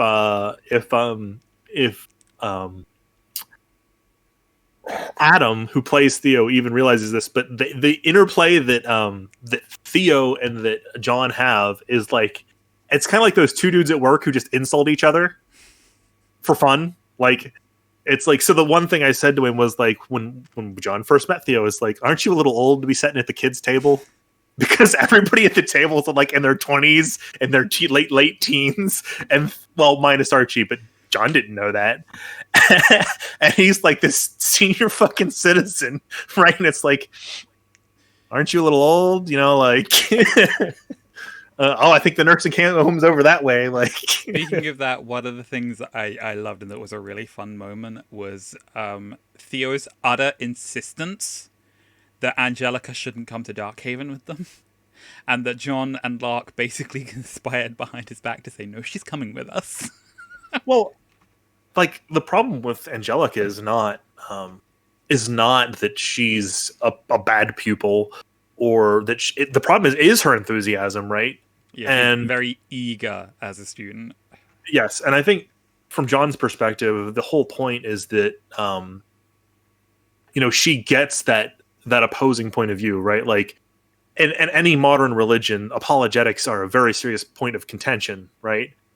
And you have to know the arguments of the people who are going to debate with you, right? Who are going to come at you from an apologetic standpoint, and Angelica doesn't have any of that. She's read Theo's one little book where it's like, yes, and he's, the hero of the story, right? But she doesn't know that, like, what a priestess of Thondra would have to say about raising the dead, right? Which would be bad, right? So, like, maybe letting her spend some alone time with Mirth's sister and being like, because Angelica will just be Angelica, right? Like I have full expectation she's gonna be like, so Angelica, Joy, have you ever raised anyone from the dead? And that's when the record scratch occurs, and everybody's like, "You what?" Again, when Lark was summoning the sprites, and that she had Angelica there, and it was like Angelica was just curious about that idea of like, well, the Fae don't really die, do they? Like if they die here, they just return to the Feywild, and so she was trying to like ask the sprites. And they just heard, like, hey, can you die? And heard that as, I'm going to kill you. And so then they started attacking her. Right. So it's like getting her, tempering her extreme,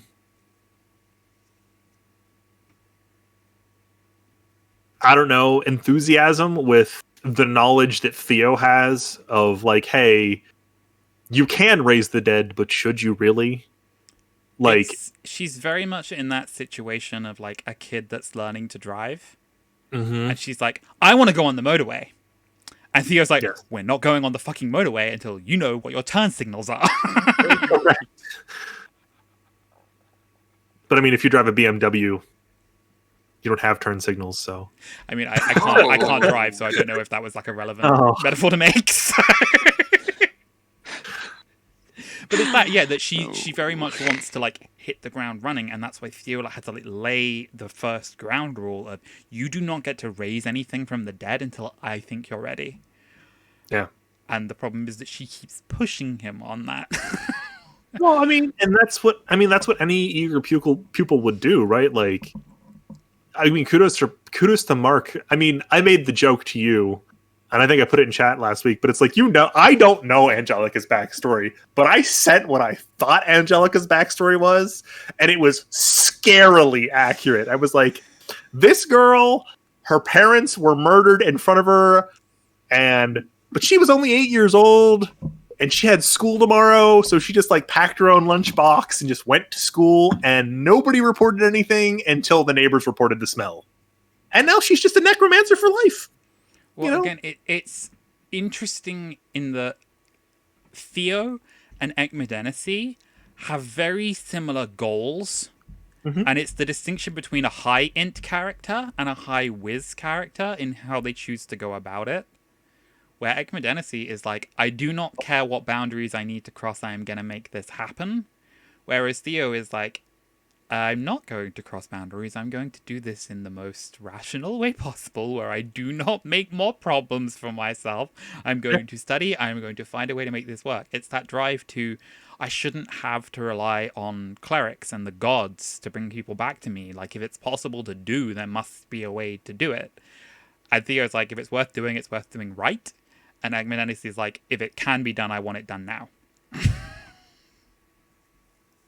Yeah. It's different. And then, like I said, John's relationship with the team, I will tell you as a player, I struggled with John. Like, the first 2 sessions, I hated playing John. That is not the type of character I play, ever. Like, playing a confrontational dickhead is just so far outside of my wheelhouse that it was not. Like, I know you joked earlier about, like, if Bowie and John ever met, they probably wouldn't like each other. But, like, John needs a Bowie on his team. Because one of the things that's so great about Bowie is, like, when people are troubled, he wants to help. Yes. What is the issue? How can I talk it through with you? How can I? And the thing is, the dance didn't really have anybody who stepped into that role for John when he desperately needed it. Nobody like saw through the bluster and the anger and like recognized it for what it was. They all took it at face value of like, oh, this guy hates us, so why would we bother with him? And it like took a while for them to realize, oh, with PTSD and all sorts of just like fucking baggage that comes with it. So it's like, oh, you mean to tell me that I either have to succeed or Mab's going to kill me? Well, I'm looking to die anyway, so let's get this shit on. Like, it's like, Mab, you bargained in the worst way possible. Like, you gave me exactly what I wanted at face value. So have you seen that meme where it's the one of telling a millennial like, you have to stay in this haunted house, and if you can do it for one night, you own it. It's just like, home ownership, awesome. And then you get to the house, and right? It's just like, I'm gonna murder you, and the millennial's just like, even better. What's our generation gonna be known for, David? Memes and wanting to die. It is genuinely fascinating when you look at it, though, that like psychologically speaking, our age group fits a lot of the same trends as like the generation that came up with the notion of Dada. I have legitimately seen people make arguments for shit posting is just modern Dadaism. That idea of everything shit, everything sucks, art is meaningless. I mean, yeah, pretty much. I mean, think about it, like, and that's very fitting because 4chan is basically just the asshole of the internet. So, like, where does the shit come from?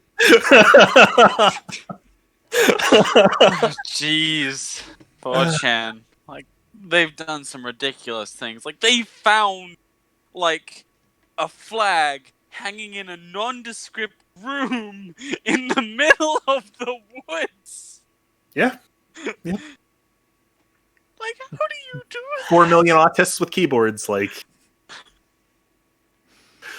Okay, is there anything else we need to cover in the dance, or are we okay to move on to the road to nowhere? Do any of you have any questions or any snips or quips or... Boy, John... Okay, I've got one for you, David. So what's it like to play the only likable cleric of Formidin in Oridin?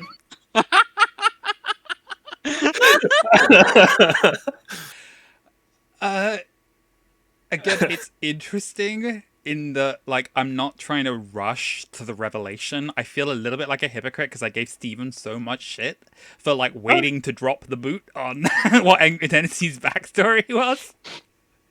But I am, like, trying to find the right moment for when Leopold would, like, actually bring up what his damage is. Oh, yeah. Because it's, like, it's not the kind of thing you would just, like, go, oh, hi, I'm Leopold, and here is my fucking big... Here's my business card. He's been trying to, like, downplay it and not doing a particularly good job. But it's good. Like, you know, I made this joke, but it's a tale of two clerics, right? You have Leopold, who is he's kind of like, he's that guy you want in your corner because, like, he's gonna make sure you're not the guy getting, like, fucked by legalese, right? Like, the way okay. The way I've been trying to play him is that he's the guy who's way too into the corporate retreat. Yes. Who's doing that, let's do trust falls, guys, and it's the one where you're like, I have this shitty minimum wage job and I have to deal with this guy. Yeah. Right, but he's enthusiastic, right? Whereas, like, John is just, he's a whole fucked up ball of wax. And spoiler alert, it's not going to get any better for John. Just for all the viewers who aren't watching this, it's not going to get any better. It's only going to get worse. I think Scarlett has brought up an interesting point in the chat as well, and that's that John hasn't really had a moment to gel with the group in combat yet.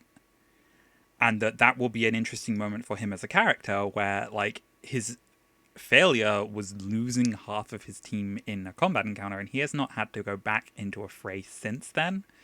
So will it be a moment of him, like, refinding his resolve, or will it be something that tests him? And probably the dice will decide at least some of that. It's fair. Yeah, I mean, the end of last session was kind of an interesting dichotomy because, I mean, you guys can see it in the RP channel, but John burst into the girl's bedroom basically half-clothed, carrying a big fucking hammer because he was pretty sure Angelica was getting McMurdered. And, yeah, like he's willing to fight at the drop of a hat, effectively. Like he imagined with someone so like has so much trauma from the fact that during a battle everyone was killed, they'd be kind of adverse to battle, wouldn't they?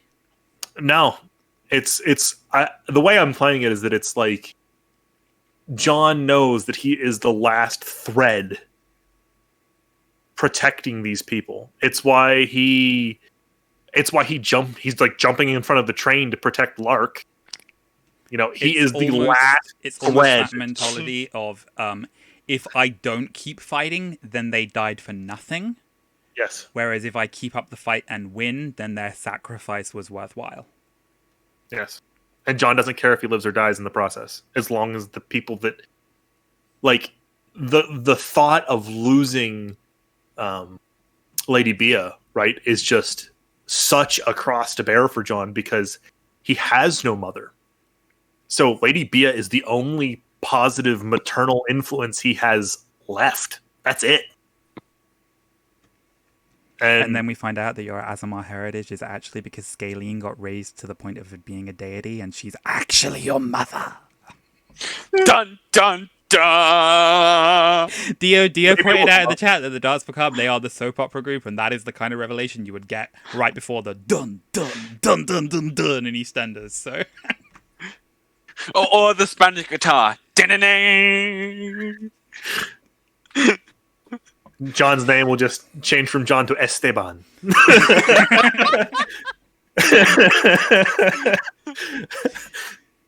And it will turn out that she's both your mother and your secret half brother. Telenovela, right? Like no, that's again switching on. Road to Nowhere are the Mexican telenovela where like shit gets wild. The thing I like about the Darts is that it's soap opera, but it's like interpersonal drama soap opera. It's not quite on the level of like, you know, your evil twins trying to throw you into a volcano. Whereas you can see that happening to the Road to Nowhere campaign. Yes, I can. And Ekmendenizzi is going to erect that volcano. Only to sacrifice some children into it. Like, no, it's fine. I made a compact. with the volcano that I was going to throw children into it, so now I have to do it.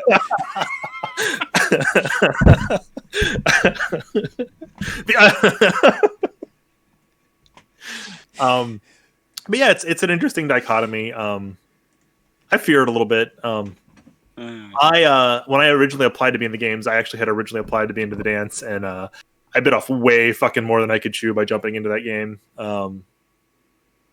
Ask the players; they'll tell you the truth. But it's good. We're getting there. I think the last session was probably the best session I've played with that group, and it's because I'm finally getting into a rhythm with who John is. And not every single interaction I'm having with the characters at this point is just straight confrontation. I mean, one not of the true things with Matt, but that I like about the way that John joined the game is that you've had the ability to like fine tune how he's interacting with people with the internal justification that like he came in at an emotional 10. He had just had a really traumatic experience, and him like leveling back down to like your baseline of like I'm at a 5 is sort of how you've been playing it the past couple of sessions of helping him like find his footing again. Yeah.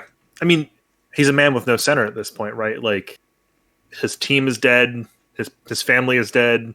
He really has to make the best of what he's got left, and what he's got left is wretched. I mean, he's just made a deal with the devil that yes, Mab, I will have your former servant kill the Duke. And if you don't, your knight gets to kill me. And his words were not, fuck you, that won't happen. His words to Lark were, when, not if, when you have to kill me, please make it as painless as possible. Because John doesn't think he will succeed.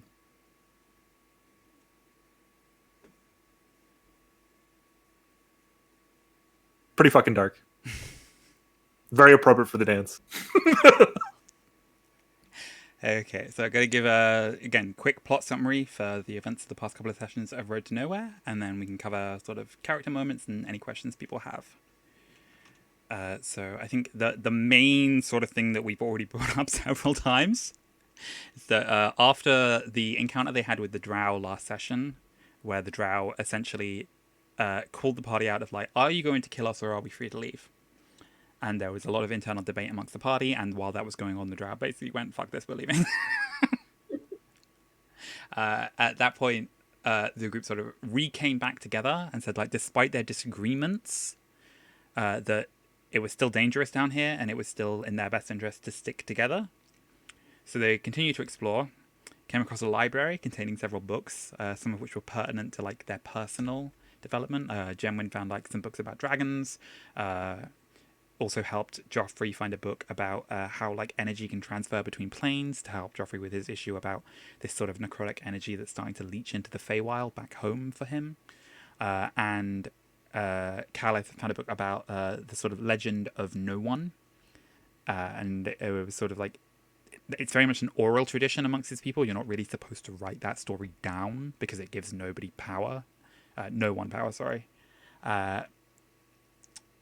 So he was sort of somewhat conflicted about that. Then Ekman Dynasty took the time to take the shard of crystal that Cricket had knocked loose from the crystal skull, attach it to his staff, and cast Scrying to check in on Philos.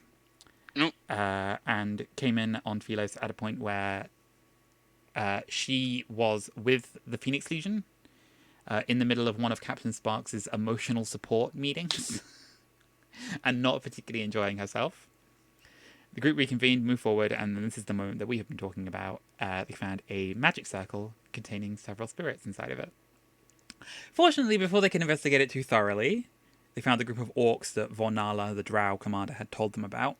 And Joffrey decided, hey, since it went so badly with the Drow, maybe we can try making these guys our friends instead. And so rather than hiding, went and introduced himself to them. Ekman Dynasty, as a denizen of the Wastes, then sort of took ownership and responsibility for challenging them to a one-on-one duel, each group picking a champion to fight for them. If the party won, then they would be free to go separate ways in the tomb. And if the orcs won, then the party would willingly go with them back to the orc camp to meet with their shaman. Caliph mopped the floor with the orc champion. And so they were told they could go their separate ways. Gemwin found a room full of dragon statues, a lot of dragonborn, some kobolds, and one big statue of a green dragon. And it had a sort of plinth with a name written in Draconic of Smarg Viha. At this point, Ekman Dynasty had gone back to the circle, found that there was a spirit inside of it, and the spirit gave him the very tempting offer of, let me go free and I will give you the power over life and death. So Ekman Dynasty broke the circle, and the Death Knight that was inside instantly cast command and told him and Caliph to kneel. While Caliph was once again had like his mind assaulted and controlled, which he has been having happen a lot recently, and he is not liking that. Ekman Dynasty was able to resist it, and then basically said, okay, I struck the deal, you now have to give me that information. Just letting you know, Pat, you're muted. Yeah, it's like, for the love of God, just take resilient wisdom already. Stop letting people fuck with your mind.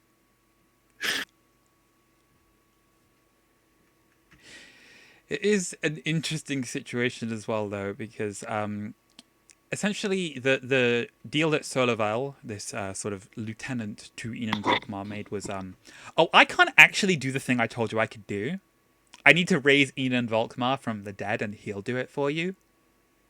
And Joffrey and Corrin at this point are like, that sounds like fucking bullshit. We need to do something about this. And so Joffrey got particularly strident about like accusing Solovel of like, you are clearly playing on Ekman Dynasty's grief. I don't agree with this. This is wrong. The Death Knight attempted to cast banishment on Joffrey, and Joffrey was just like, that tickles. And like completely resisted it. So at this point, Solovel was basically playing on the fact of going, I'm here as a failsafe, essentially. That Enan Volkmar set me up here in this circle that if he falls in battle, which he did 400 years ago, based on like the last time I saw him, that I'm supposed to raise him from the dead. So I need you to go and find his spellbook, the Codex Mortem, and bring it back to me. I will raise him from the dead, and then he will teach you how to break the barrier between life and death so that you can bring your son back. Wouldn't the spellbook contain the thing that he would want? Well, theoretically, yeah, that could be something that's in there. There's no way to know for sure, because the Codex Mortem was lost when Ian Volkmar was defeated 400 years ago. Anybody who knows a lot about history would know that Merwin had the Mythfont Vault, where he stashed away anything too powerful, so it's probably in there. That's the hope, at least, right? Like, Not that I'm assuming the party's actually going to let Ekmedenesis go there. At least not with them. Yeah, at this point, everyone was sort of on the side of, this sounds like a bad deal, but we can't kill this Death Knight. We are too weak at the moment. We've used a lot of our resources. Even if we were at full fighting strength, it would not be an easy battle. Probably best that we back away from this for now and just let them go about their business. cowards. Well, before he left, That was my thought. I'll call it out. Isn't what's his not Caliph, Chris's character, the Joffrey, right? Like, he's there literally to stop this. There's no way he's letting that dude walk out the door. None. Zero. Zip. Zilch. Nada. Zero way he's letting him walk out the door. Right? Like, that is essentially the decision that was made, where Joffrey and Corin and Kerr were on the side of, we need to do something about this. And like, the more they tried things and it didn't work, the more everybody started getting more on the side of, fight harder, damn it. Deal with this Cowards. later. Because like I said, Cowards. Kerr tried banishment first, that failed. Tried turn undead, that also failed. So Solivel basically said, I'm going to go do the shit that I need to do here in the tomb. Y'all can do whatever you want to do. Ekmedenacy, if you give a shit, you could try checking in the study and see if there's any writing there that Volkmar left. That might help you a little bit. Or you can check the library. Or, oh, by the way, there's also this divining pool that will allow you to see anything anywhere. So you could try looking for the tome, like scry for it, find out where it is. Here's the problem. You need to give something's heart's blood as a sacrifice to the pool. Because it's a powerful fucking necromancy thingy-majiggy, so you need to kill shit. Make it work. So the group at this point basically splinter off into three groups, where Caliph and Corin and Joffrey find that the orcs are fighting more of the undead lost in the tomb and go to try to help, and the orcs are like, what the fuck are you doing? We said we were supposed to go separate ways. We will fight you if you don't leave. Kerr went into Volkmar's study, burned the tome that he found there without even reading it, swiped a crystal, then got ambushed by something invisible, and so used Thunderstep to get away. Ekmedenacy and Gemwin were supposed to go to the library, but then Ekmedenacy went, hey, while we're here, there's that divination pool that he mentioned, and I've had a cunning plan. I'll wild shape into an octopus, you stab me, the blood will leak into the pool and make it work, and I'll just revert back to my normal form. And this worked, except it broke Gemwin's mind in the process. And in a classic moment of Stephen being Stephen, Stephen then turned to Marcus and said how would Gemwin feel about me murdering him now? Go, you wouldn't want to live like this. And it's like, Ekmedenacy, you have known Gemwin for all of 2 days. You do not get to make that fucking call. Which is good, because it's only temporary insanity. It will wear off within 24 hours, or if somebody casts Greater Restoration before that. Well, we hope. Here's the problem. Gemwin's now incapacitated. The group aren't doing well. They're low on resources, and they've just found out the orcs that are down here are trying to break the crystals. Because one of the things that Gemwin had learned by speaking to Solivel and saying, why do you seem to speak Draconic? Do you know anything about the dragons that were down here? Is you're like, oh yeah, the tomb that's down here, it contains an ancient green dragon. She's bound down here. That's what the crystals do. They keep her in place. And so the group told that to the orcs, and the orcs were like, oh, good. And started smashing the crystals, because that was why they were here, to break the dragon out. So the party then have to murder the orcs. Okay, we do not know this for sure. My conjecture, if they're orcs, they're from the desert. If they're from the desert, they're working for Thundermaw. Yeah. Thundermaw is an ancient blue dragon. We know that she has been there since the beginning of the Company of Fools campaign. If she had found out that there was another dragon being kept bound, then it would be in her interest to break this other dragon out. We don't know that for sure. That's just my suspicion. It could equally be that these orcs found out this dragon was here and figured, well, let's fight one dragon with another dragon. Like, we don't know they're necessarily going to team up. Dragons aren't known for, like, being team players. Particularly If cooperative. Scarlet is still out there watching, we can just turn Orden into your Pokemon fan game. We're gonna fight dragons with dragons. Ah! Dragons, gotta catch them all. But because the Saturday game is not enough of a hot mess already, Kerr decided, hey, that barrier that the orcs were looking at, I bet I could dispel that. So he did. And then had, like, his god screaming in his head, like, what have you done? We don't know what he's done. All we know is that it was definitely bad that he did it, because there was like a horrible flood of like necromancy, abjuration, fear, dread, doubt, and this horrible echoing chasm behind. So, while every other party is working towards defeating one of the existential threats to Oridon, the Saturday Squad have like found 2 new ones. Yeah. Oh, Yeah. Jesus Christ. That's putting it one way. Looks like a new campaign has to start up where they have to fight what God fears. What Kerr's God fears, right? Yeah, Not what the gods fear, what Kerr's God fears, right? Kerr's So, god like, specifically, who has been referred to as the many-voiced god, but when he confronted Solarvel and tried using Town Undead, invoked the name of his god for the first time, and we found out that he worships Tiamat. yeah. Which Mark was like, Tiamat doesn't exist in my setting. But that's the thing about Kerr. So- Kerr is a little bit crazy, and we're not sure how much of it is an act. Pretty much.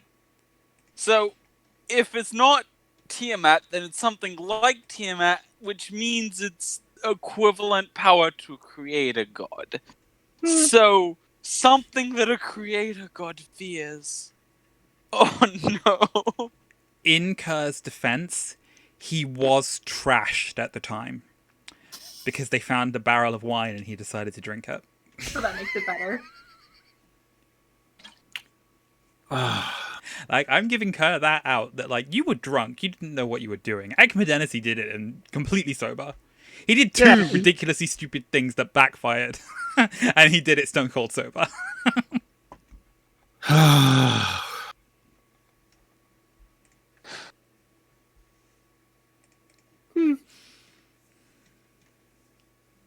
Cowards didn't even try to fight the Death Knight. That's going to be my standby. Cowards. How dare they? I don't know. I'm very curious to see how, because I don't know how in the past, because I'm still catching up on everything, on how situations in other games affect other games so much. This will come back to bite somebody in the ass. My only hope is that it's just Steven that gets bit in the ass.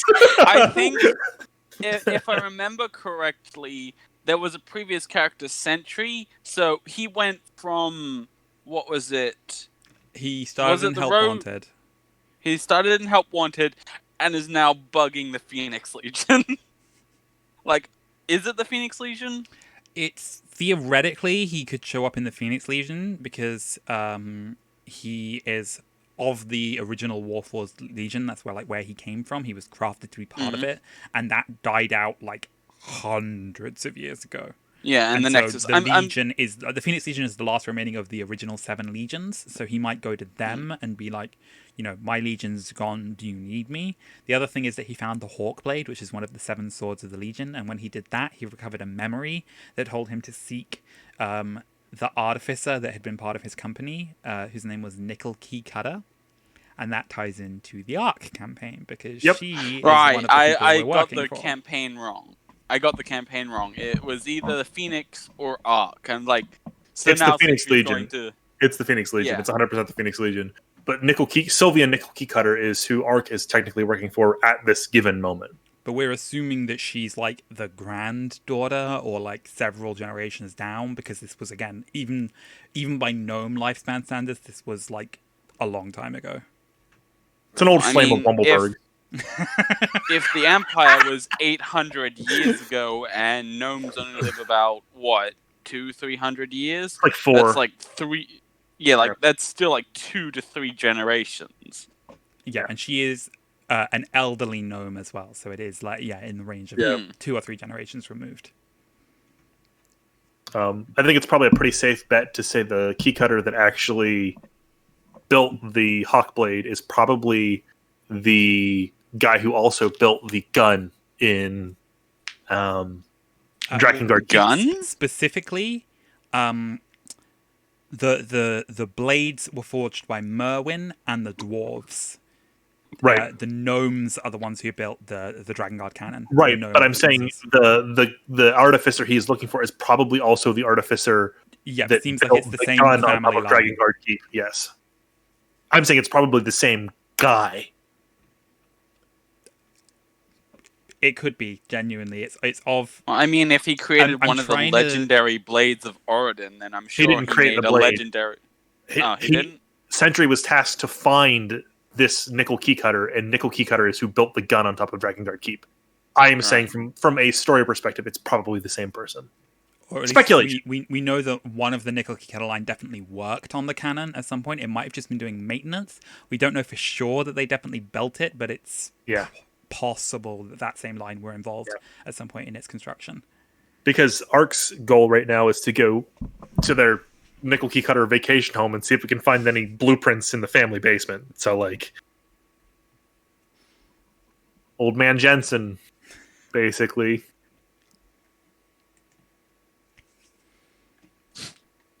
They go to the basement, find plans for the cannon. Ooh, I think I can shrink this down. Yeah, and we have an artificer in our group, which is going to be useful. So it's like, Oh my god, if you guys find the blueprints to the cannon, I am straight up picturing... you realize we're letting Pippin build one on top of the Wumbleberg's fortress, right? Like, Oh my god. So that becomes the new campaign goal. Yes, completely I build the me. giant To be fair, fuck-off cannon. we don't know, but there are theoretically going to be 2 dragons running around, so we might need...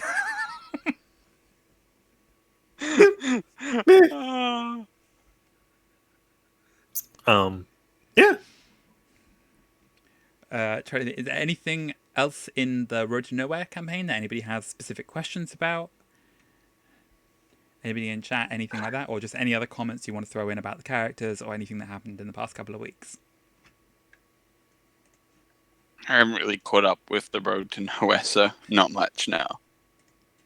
That's one of the few I tried to binge because I think it has some of my favorite characters. I love that no matter what character Steven plays, you're always waiting for the screw job. You're always waiting for it.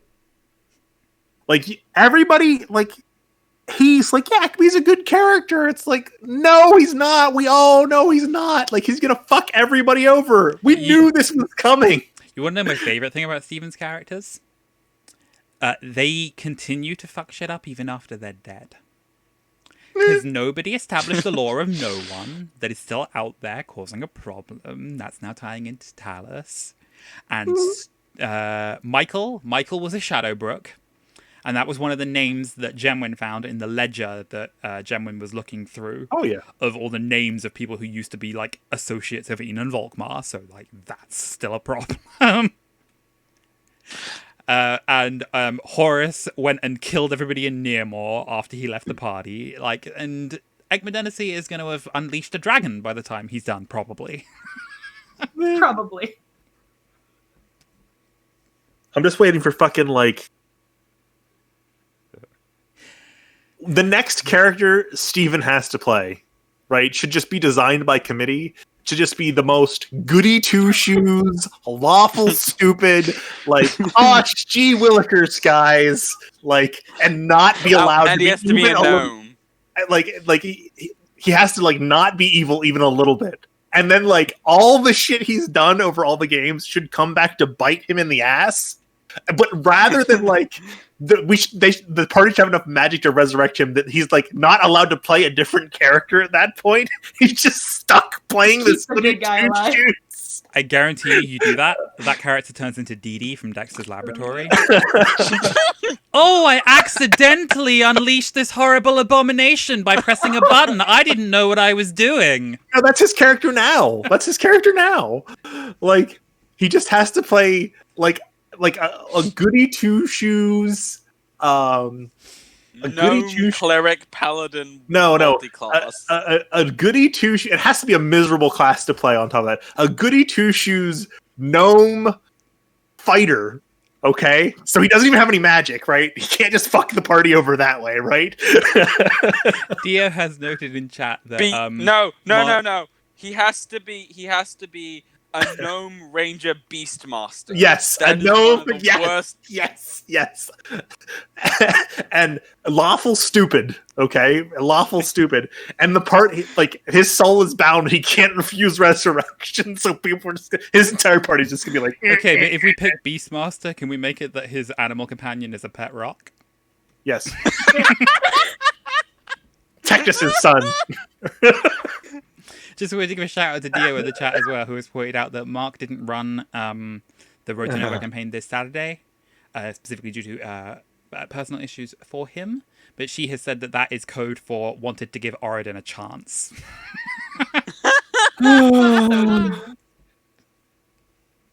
But yes, I'm on. Let's make a donation goal to make Steven play a new character that's designed by committee to make him suffer instead of everyone else. See, no, I don't know if anybody watched the stream the other day. Mark was a guest on stream on another channel, Witch and Craft Games, I think it is. I'll double check there. Yes, it's Witch and Craft Games. But one of the things that one of the questions that came up was, what's like your favorite game to DM for? And he said that 7th Sea, specifically because it's like a really good game to get people more in the mood of like thinking about role playing and your character and how they move and not just worrying about like stats. And so I thought that might be like a really neat incentive of a goal to do. Like, okay, if we hit like this many followers or this many subs, that we would do a one shot that's in 7th Sea to see some of us give it a try. Like those of us who've never played it before with a DM who knows how to run that game. It might be a really neat. We could do it even in the Oridon setting, and it's just pirates off on some other continent having a good time. It's just like they look over to Oridon for a second, see it's burning. Yeah, we're not going over there. It turns out that Oridon's the America of this world. No, fuck all that. We suck.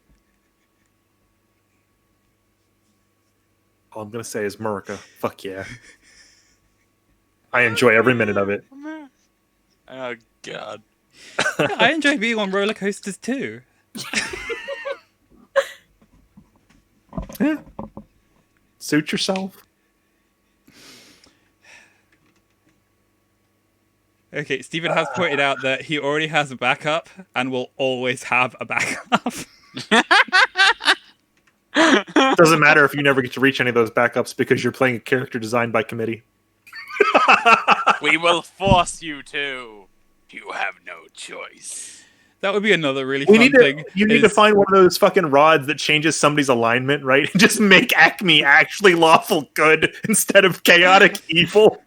Can we just run Steven specifically through Tomb of Horrors, and every time he dies, he just has to play like his next backup character? And just burn through them all. Either that, or we could. There's the rod. What is it? The rod that will change your gender or whatever. Just constantly.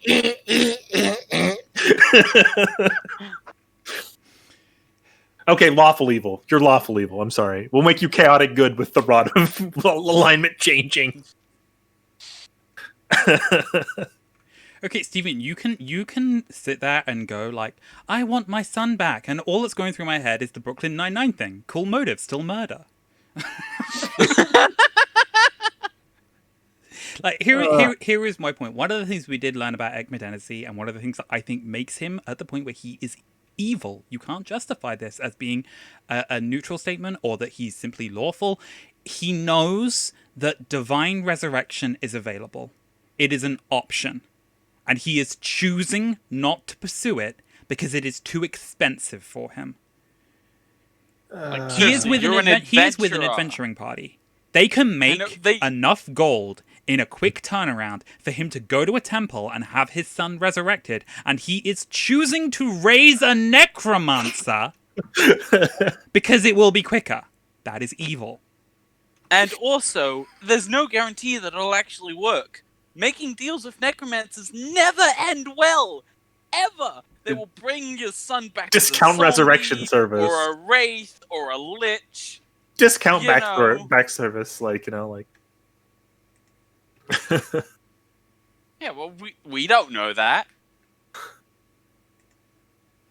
He's like, don't you think it wasn't tried? Okay, Backstory, Stephen, David. you think that makes it less evil? You think it wasn't tried? Oh, okay, so you are basically the Duke.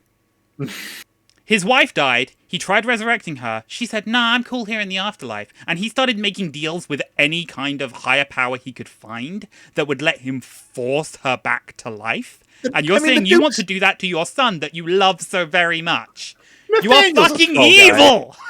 Nathaniel's a real swell guy. A real swell guy, right? There's a difference between doing anything for his son and literally forcing them out and of literally heaven. doing anything.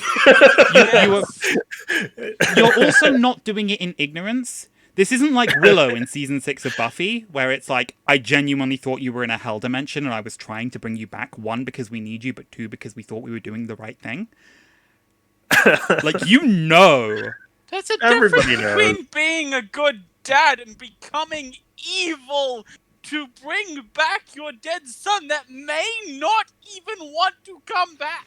Okay, my headcanon for this backstory now is that, like, after he died, the wife and him had this massive argument, which is like, you never raised our son. And it's like, I'll raise your son, all right.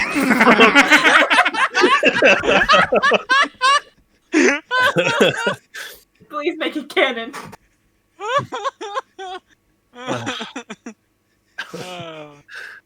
The wife? She is in the I did want to chat. clarify that because I was a little bit confused around it. But is Philos Ekmedenesi's wife? Because I know that he was scrying on her, and so I just wanted to clarify that that's the character that Dio played in the crossover. In the Philos, who has joined up with the Phoenix Legion and is grumpily sitting through Sparks' everybody has to hug emotional support meetings.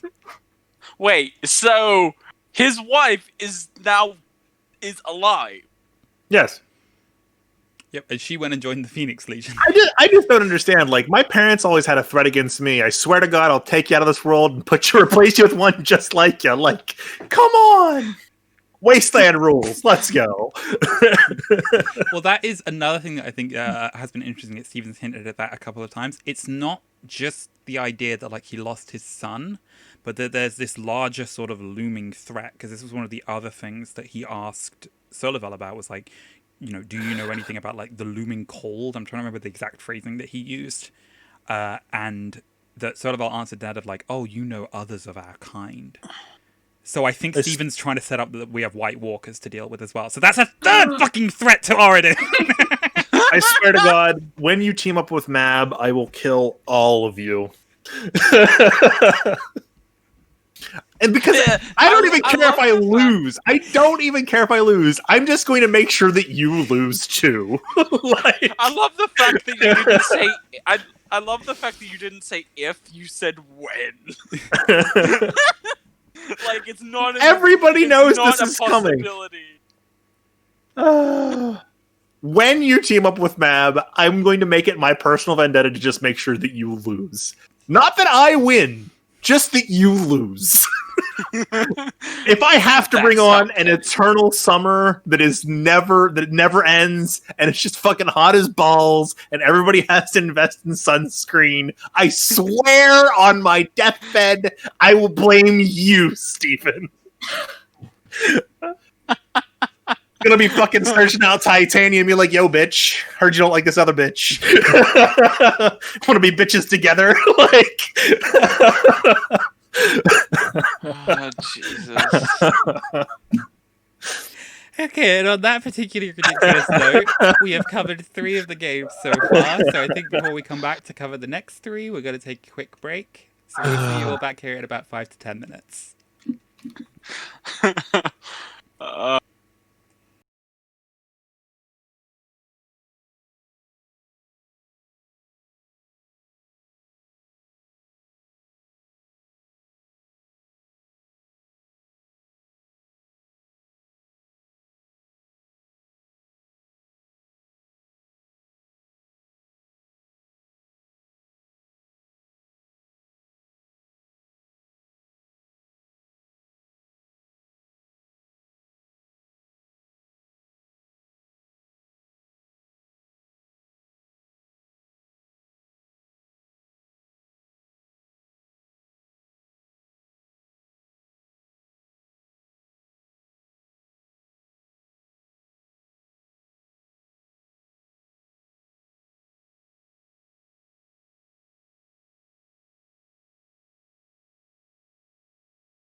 Hi, okay, so we're back from break.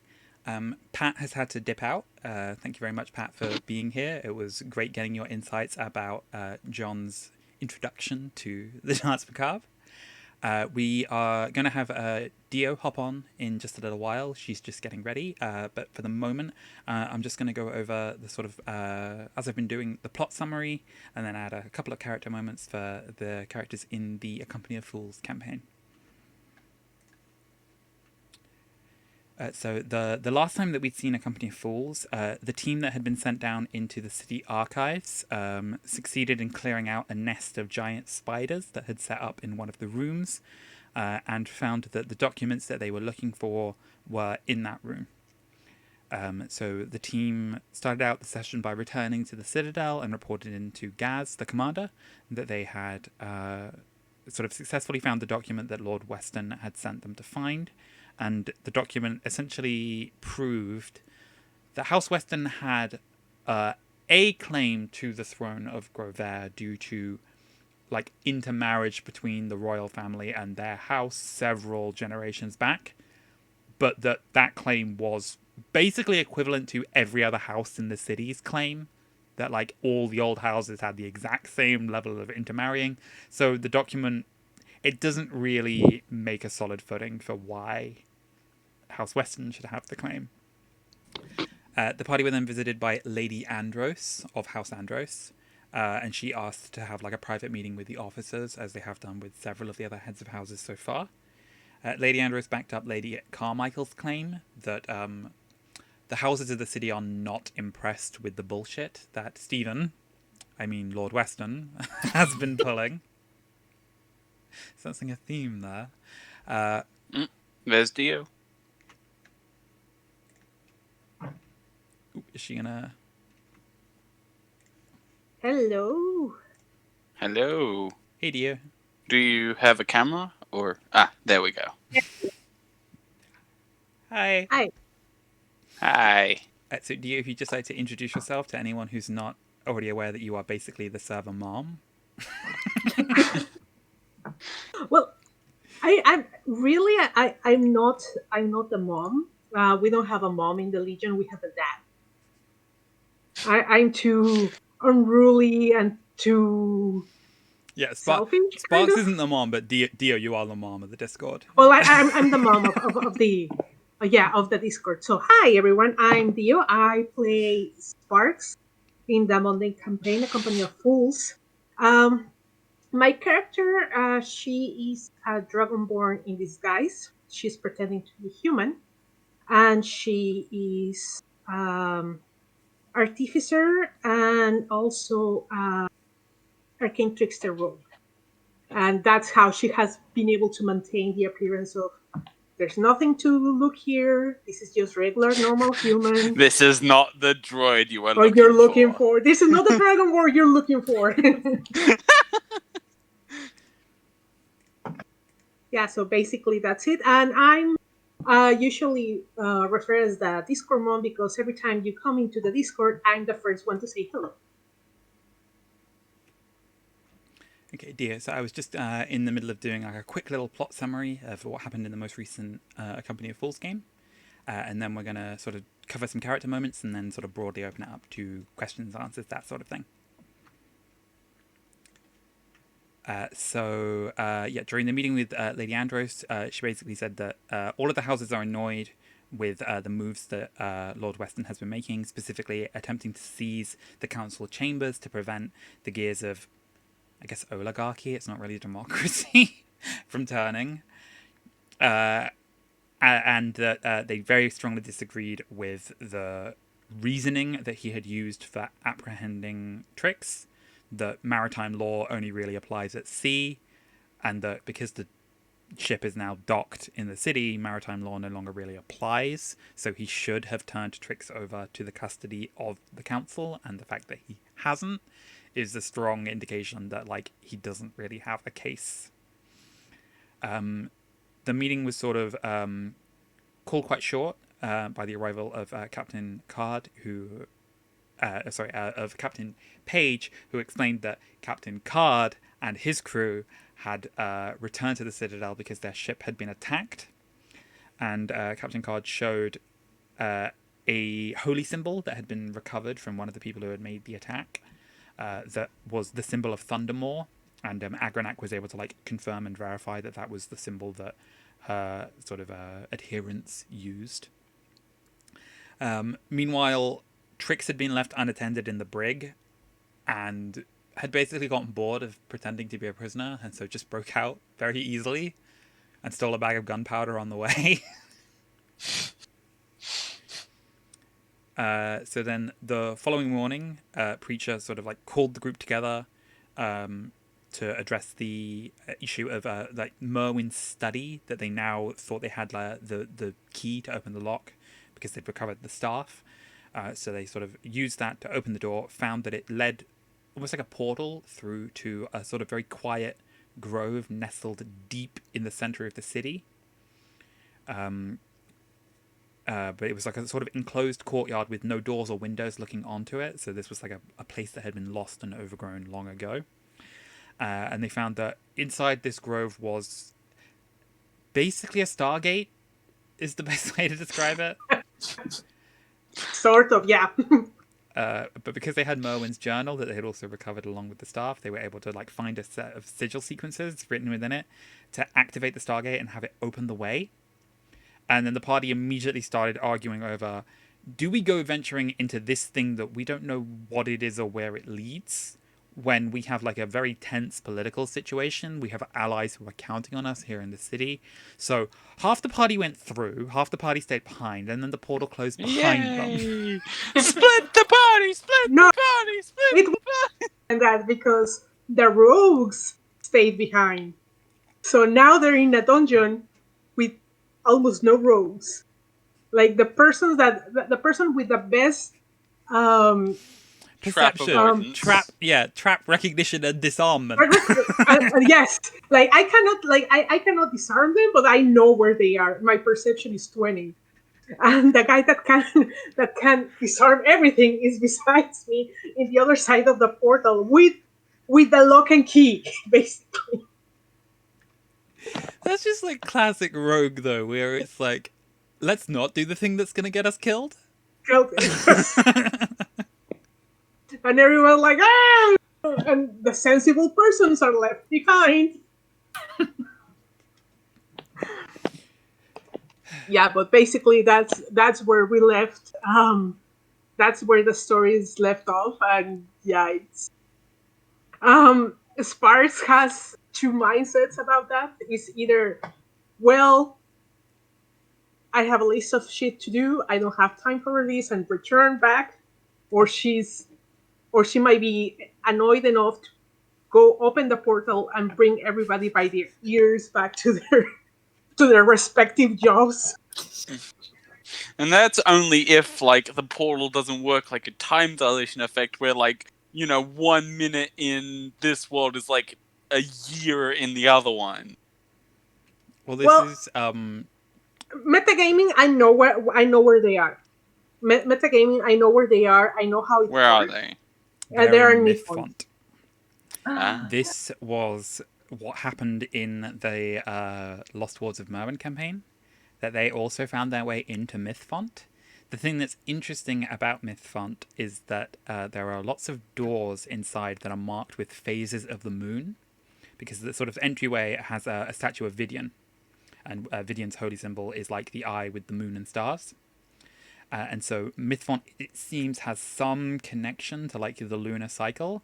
And so specifically when the Lost Wards party went in, they found they were only able to open the doors that were marked with the same, I think it was a crescent moon, as like the ward that they had entered through.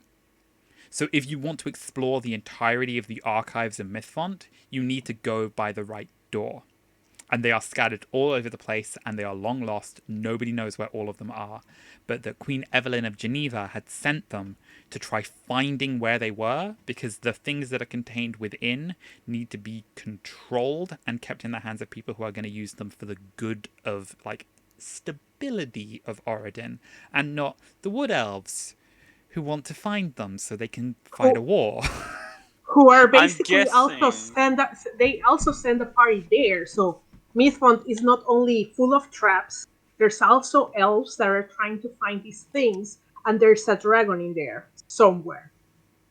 I imagine that if he wants to give a freaking plot twist, the evil necromancer's tome is probably going to be in Mythfont. Yeah, That's what we're assuming. We Yeah, we're all hope it's assuming. in Mythfont. If it's not, we're screwed.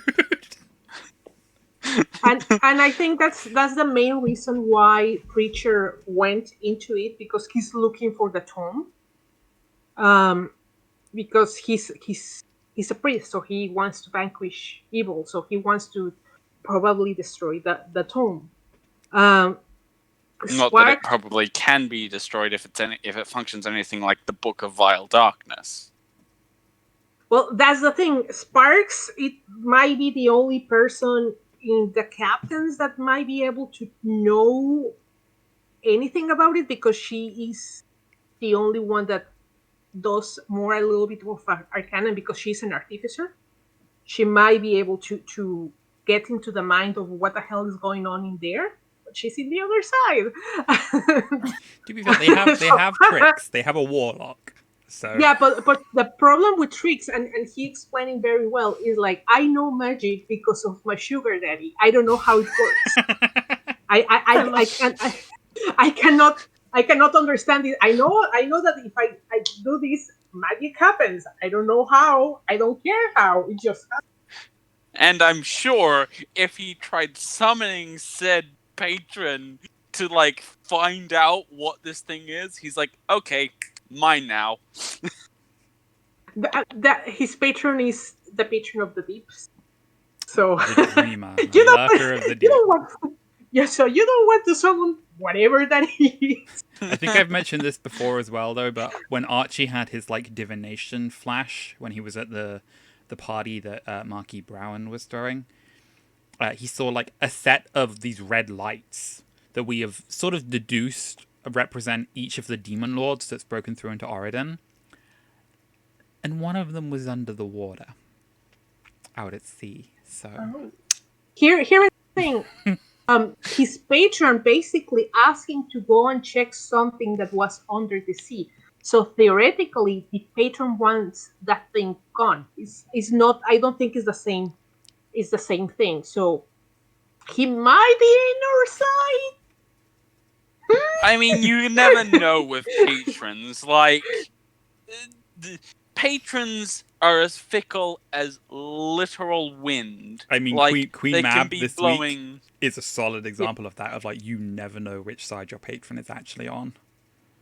Oh, there was a session that it wasn't a session. It was one day that we didn't stream the Company of Fools. We gathered up with Mark and basically established backstories with our characters, because basically our characters have been fighting the desert for around 10 years. Some of them a little bit longer, some of them a little bit less. So we should have more connections together. So the party that started in Company of Fools at the beginning of the campaign is not the same one that is right now. The only ones that we have stayed is being Broker, Gas, and Sparks. Preacher and Tricks, they're newish to the campaign, sort of speak. So in order to facilitate more or backstories, we have a little bit of storytelling about our backstory. So one of them was that Tricks started to making a cult somewhere in the desert, and Sparks find out, and everybody's like, well, what is Sparks going to do? And Sparks is like, I don't give a fuck. I don't care. In my mind, we're like, will Sparks care about the patron? She will be like, no, doesn't affect me. It's like another deity. I have my own deity. He can have whatever he wants. So basically, right now, there's a cult of the deep lurker somewhere in the desert. If I can build off of that slightly, just to start discussing some of the interesting character moments that came out. There was a very interesting character dynamic between Preacher and Sparks this week, building off of the revelation from when Sparks was possessed by a ghost down in the archives. And so Agranak and Preacher learned for the first time that Sparks is actually a blue dragonborn and not a human like they thought she was. And so Preacher went to Sparks and essentially laid out his worldview of, we need to know these things because it's the kind of things somebody would use against us in the political game that goes on here in the city. And if I don't know about it, I can't be ready to defend you. And Sparks' attitude was very much, if you don't know about it, that's good. You shouldn't know. I'm very good at hiding it. Yeah, but basically, it's like they have known each other for 10 years. And this is right now when he found out that she's a dragonborn. So basically, it's like the more people that know about it, the bigger the chance for this to slip out. And she's like, well, then why will I tell you then? The less you know, the less is chances to spill it out. Like, you just said it yourself. You just fall into your own fallacy. Like, what the hell, man? And basically, like, as a player, both of them are right. Like, honestly, both of them are right. In the context of her position is, even if she tells him, and this is more or less Sparks' mindset, even if she tells him about all her backstory, he doesn't have the power to neither protect her not protect her family, because the Sparks' family is in Ravenreach, and anything about her draconic heritage, she's more or less in the blank area. She doesn't remember her parents' names, or she knows that she used to live in the Draconic Islands, but the way she came to Oradin is in such a way that she cannot access to that information, and she doesn't have it. So even if she spills the beans, there's nothing he can do to help her about. I do have to say that was a particularly fun non sequitur in the middle of their sort of debate that was going on, where Preacher asked about her parents, and Sparks basically went, "My parents are halflings." And Preacher was just like, "I don't know how to process that." Yeah, he was like, yeah, because I could see his mentality of, oh, so you have parent dragonborns that are probably here in Oradin or in Grover, so that's probably an issue. And she was like, my parents are halflings, and that basically stopped him in his tracks. And he's like, what? And the fact that he didn't know, even Gaz, when they went to Ravenreach and they were looking for her parents because they were captured, he found out that her parents were halflings through a neighbor. She didn't say anything about that. So I found it really interesting, the whole dynamic, and especially the way that Preacher came in a confrontational manner to, like, I need to find out. For her is the exact same way that the other Groverian captains have treated her. So she's basically like just putting him away. And Preacher is in the right, because he is like, if anyone knows, we are screwed. And she understands that his point of view, because she brings it on to Broker after Preacher leaves. And Broker says, hey, he's right. She, in a sense, she concedes he is right, because he said, I cannot do anything else more to protect myself than what I have done so far. He cannot protect me, and he cannot protect my family. And the only option that she gives to Preacher about protecting the Legion from her secret is if she leaves. She basically lay out, okay, so you think I'm a danger? I cannot protect me or the Legion more than I have done so all these years. So if you think I'm a liability, then I leave. See, one of the things I really did like, and one of the things that shows the sort of existing relationships between the party was that when Preacher sort of made this approach of like, Sparks, we need to discuss what happened down in the archives, Sparks' first instinct was to send her Raven familiar to go get Broker and have him come rescue her from the situation. Yes, because it's for her, like for her it's always been this in the past the Legion has always known the upper echelons of the Legion always know about her secret, and the former captain, the first one that went into with the desert and everything, he protect her by making sure that all the captains will know about her, but will try to basically keep the secret. And one of the reasons she advanced so much in the military ladder, even though she doesn't have the mindset of a military person, and the only reason she advanced so fast was because the commander was trying to bring her near him so she will be more protected, because then that less people will have to know. The lieutenants won't have to know if she's a lieutenant or so on and so forth. So if she became a captain, then it was better for her as a protection. Once the captain dies and Star became the commander, she didn't ask to share the secret with the other captains. And the only reason she mentioned it to Gas and to Silver was because Gas almost found out, and she was like, okay, this is kind of a good person. It might not be so bad if he knows. And then she sees him with the Legion sword, and she's like, well, time's up. I need to tell him. But Gas has not asked her to share the secret either.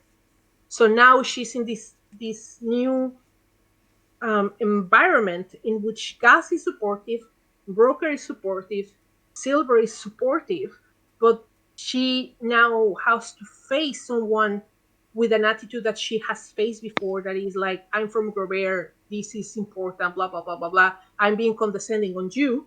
And she's like, no. I don't. Like, I tasted freedom with starring Gas. I don't want to return to this bullshit. But on the subject of existing relationships, I think Broker and Sparks had a quite nice reunion moment when Captain Card's crew did return to the Citadel. Sparks getting to sort of have the chance to speak to Captain Card when she thought she might have lost the opportunity because he had left while she was away on the mission down in the archives. And Broker getting to spend a bit more time with Topaz, the blind. I believe he's a druid. He's a druid, yes. Well, he's a Earth Genasi druid. And what's going to be interesting is what's going to happen with her relationship with Card now that she had to have basically Preacher telling her that she's a liability. So that's going to be an interesting thing to come forward. Another thing that is important to note about Card, besides that relationship that was forming between Card and Sparks, is that Card was going to basically be their lifeline from the Legion. He was the one who was going to bring forth supplies and merchandise, and basically they were going to use him to start trying to make some revenue in Grover that did not depend on the houses, and have an independent supply line that was going to be super important, and now that's cut down. So that's going to be an interesting also setup for what's going to happen to the Legion in that regards, because basically one of the main reasons the Legion lost was the lack of supplies. The only other sort of interesting sort of interpersonal moment I really wanted to highlight in this episode was Agranak's reaction to learning that like there were agents of Thundermaw operating here in the city, and him sort of checking in with Gaz and sort of confronting Gaz about, like, okay, you're like teaching me this whole redemption thing. You're like a paladin of redemption. That's your whole thing. Is your plan to like talk to Thundermaw? Because like I don't see that going well. And frankly, if it looks like the Legion is going down, I'm going to flip back and be with her. And Gaz sort of laying out the idea of like, if we don't offer the olive branch, if we don't give people that chance, then like we're bad. Like I know that she might throw it back in my face, but if we don't make the effort, maybe we would be surprised. Maybe she would be willing to like genuinely leave us alone. It's not worth picking a fight. So it's just interesting to see it's like that balance of Gaz lives by his ideals, but he's not naive enough to assume that like giving people the option, people aren't going to choose the wrong thing, Stephen. The thing is interesting is we were talking the other day about what to do with Thundermaw, and basically Sparks and Gaz are in favor of offering the olive branch, and everybody else is like, you guys stupid. And we're like, we have to try. The third option is still leave Grover to burn and go start a new life somewhere else. The thing is, if that was an option for Sparks, she would have stayed with her parents. Yep, but it's not an option for Gaz, and that is one of the things I do appreciate about him, is he takes his role of commander of the Phoenix Legion seriously, and he has been forthright with all of the houses about that, where it's like, we serve the people of the city. Oh, after playing a paladin for the first time, I have such an appreciation for Gaz's character. Like, it's so hard to try to play doing the morally good thing when you know that it's probably the stupidest thing, and especially because Gaz is not an idiot. Like, he knows exactly how war works, how people work, but even though he tries to do the right thing, to just try to give people a second chance, and it's such a hard thing to do and to roleplay and to do it great, so I do highly appreciate him for doing this. So I recognize that the pair of us have been talking quite a bit, so I just wanted to sort of broadly it out. Nate, Emmy, either of you have anything about the Company of Fools game that you want to add? I don't really catch up with Company of Fools. Personally, I said this when they interviewed me because they found my second character, what was it? I can't remember what... I basically made a second character and they interviewed me, and I summed it up as... I don't think I'd be a good fit for the campaign because I don't like political intrigue. So I don't watch it because, political intrigue. And yes, there are fights, and yes, there is good roleplay, but at its core, it's a political intrigue game. That's just something that doesn't interest me. Meanwhile, I am obsessed with it. I think Company of Fools is probably one of my favorites to watch. And last episode was fantastic for so many reasons. First, Trixie's escape was probably one of my favorite things, specifically when he was trying to keep the gunpowder, and like you're just imagining him holding this powder as he's like swimming and like escaping, and like how it was just like sailing with that, and I'm like, the dedication, like this has to be protected, this cannot get wet, was one of my favorite things. And another thing that pretty sure it was last episode, I don't remember if you touched on it, where they were sending to go save like those orcs that are getting beat, and they're like, make sure you send the dude that hates poor people.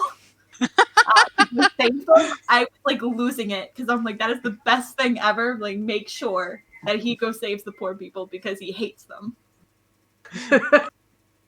Yeah, that's going to be in the next episodes, because Adam, who plays Trix, his secondary character is basically of a noble minor house in Gravenbridge, I think, and he hates poor people.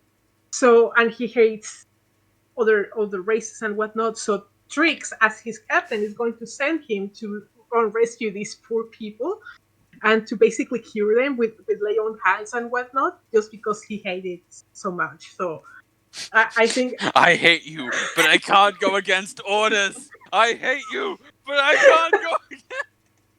And basically, his summer came off as he's doing all the shits that he hates because he's hoping to basically get into becoming a captain. So he's going to take it in order to be able to get far enough in the ladder to become a captain right now. So and Trix hates administrative work and basically hates the responsibility. So he's making him do all the dirty work that he's supposed to do. So that I think him. Oh, I so want to see how the new party is going to be composed and how is they going to work around, because I can just imagine this new character trying to talk with Philos. How that's going to go. See, It's going this to is be kind of an interesting logistical question. I'm not sure if you've discussed this with Mark, but I know that he has opened up a slot for the Company of Fools game.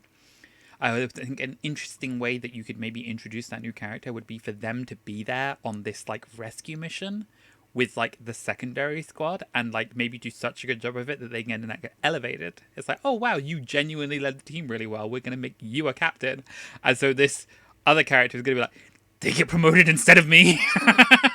The thing I don't think it's going to go that way because we already tried with that already happened with Spectre. Spectre was a captain. He used to be in the Dance Macabre, and he came into the Company of Fools, and he was promoted really quickly because out of character, like he wanted to be a captain. So we were like, okay, so we will promote you as a captain, but he had to drop the game, so he was only a captain for like 2 sessions.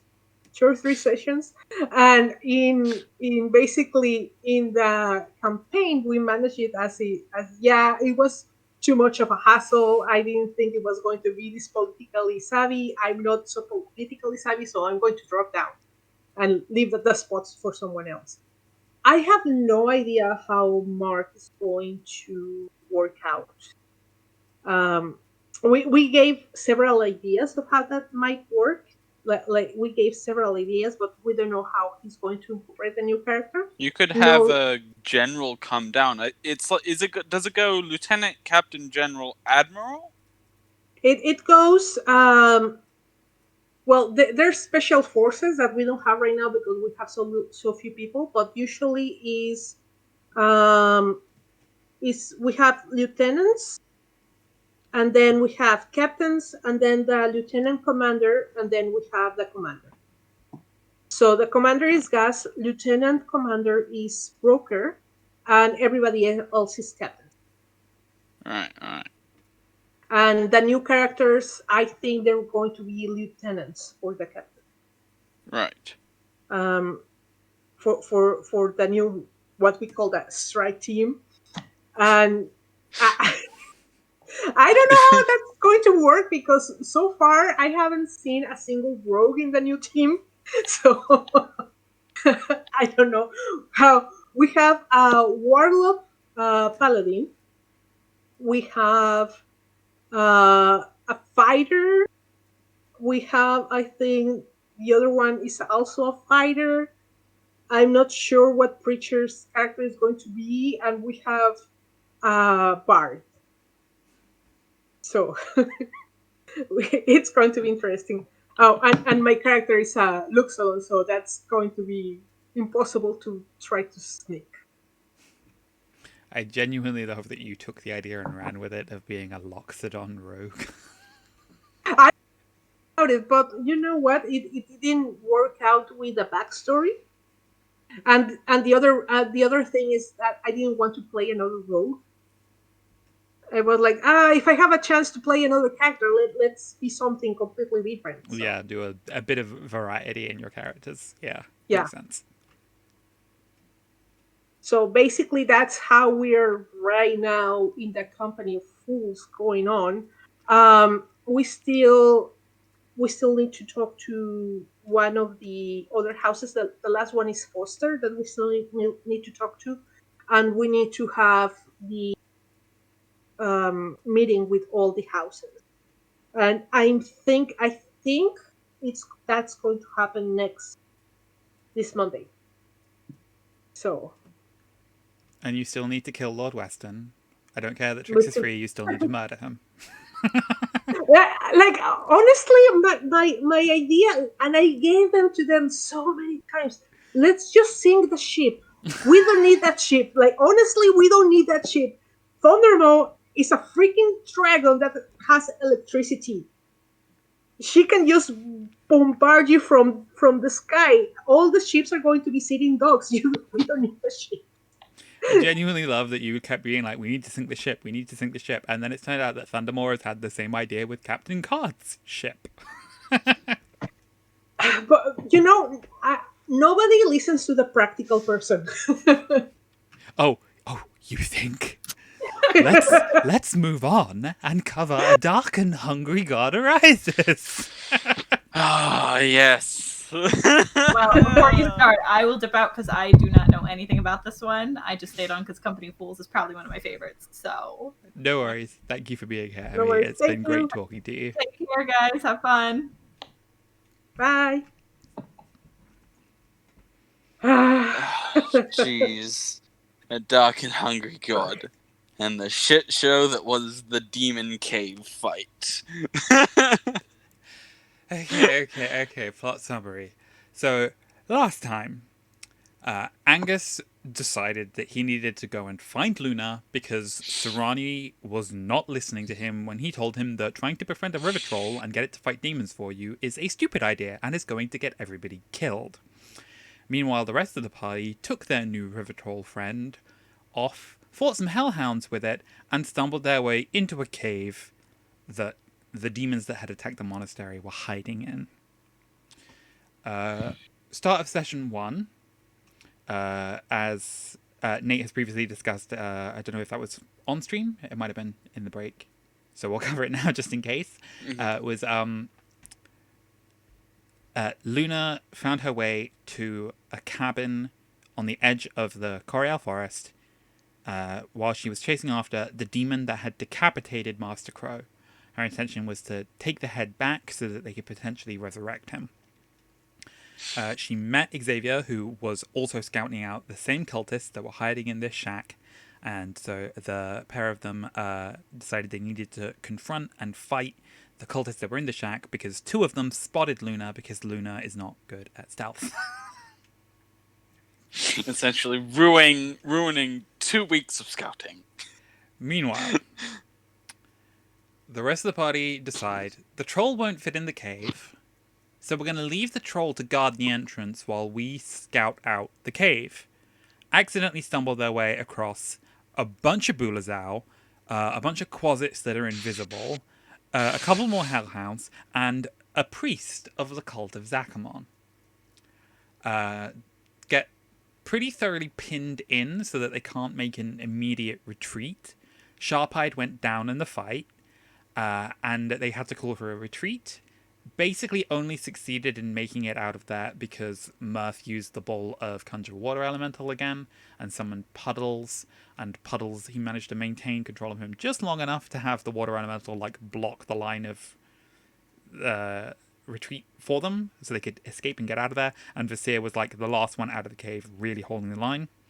So they got out of the cave, find that Sharp-Eye's dead, go, oh man, Luna's gonna kill us. Cut that. Angus stumbles his way across the shack as well, with his monk guide Arthos. Angus had been running through the night at this point, was pretty thoroughly exhausted, and was just like, I don't have time to deal with this. Kicked the door down, joined in with the fight. Xavier, peppered one of the cultists full of arrows. Luna and Angus finished off the mages. The head mage panicked, cast Shatter on the party. Basically, everyone resisted it, and it just ended up killing the 2 remaining cultists. So that leader of the cult, the head guy, tries running. Xavier goes after him. Luna helps. They apprehend him, tie him up, while Angus is rifling through their pockets for spare change. The trio sort of check in with each other. Angus was a little bit like, who's this new guy? Luna, do you know him? And Luna's like, in full authoritative mode, just basically told Xavier and Angus both to shut up, cast a zone of truth, asked them honestly what the situation was. Xavier made it clear he was tracking these cultists because they'd attacked his village. And Angus explained the situation with the troll and that he had come to find Luna because he did not have control of the situation and he needed her to talk some sense into the rest of the party. And so we sort of ended the session with taking the captive, throwing them over the back of Luna's horse and heading off towards the monastery. Gagging them? Yep. Heading off towards the monastery, hoping that the party had seen sense and returned there.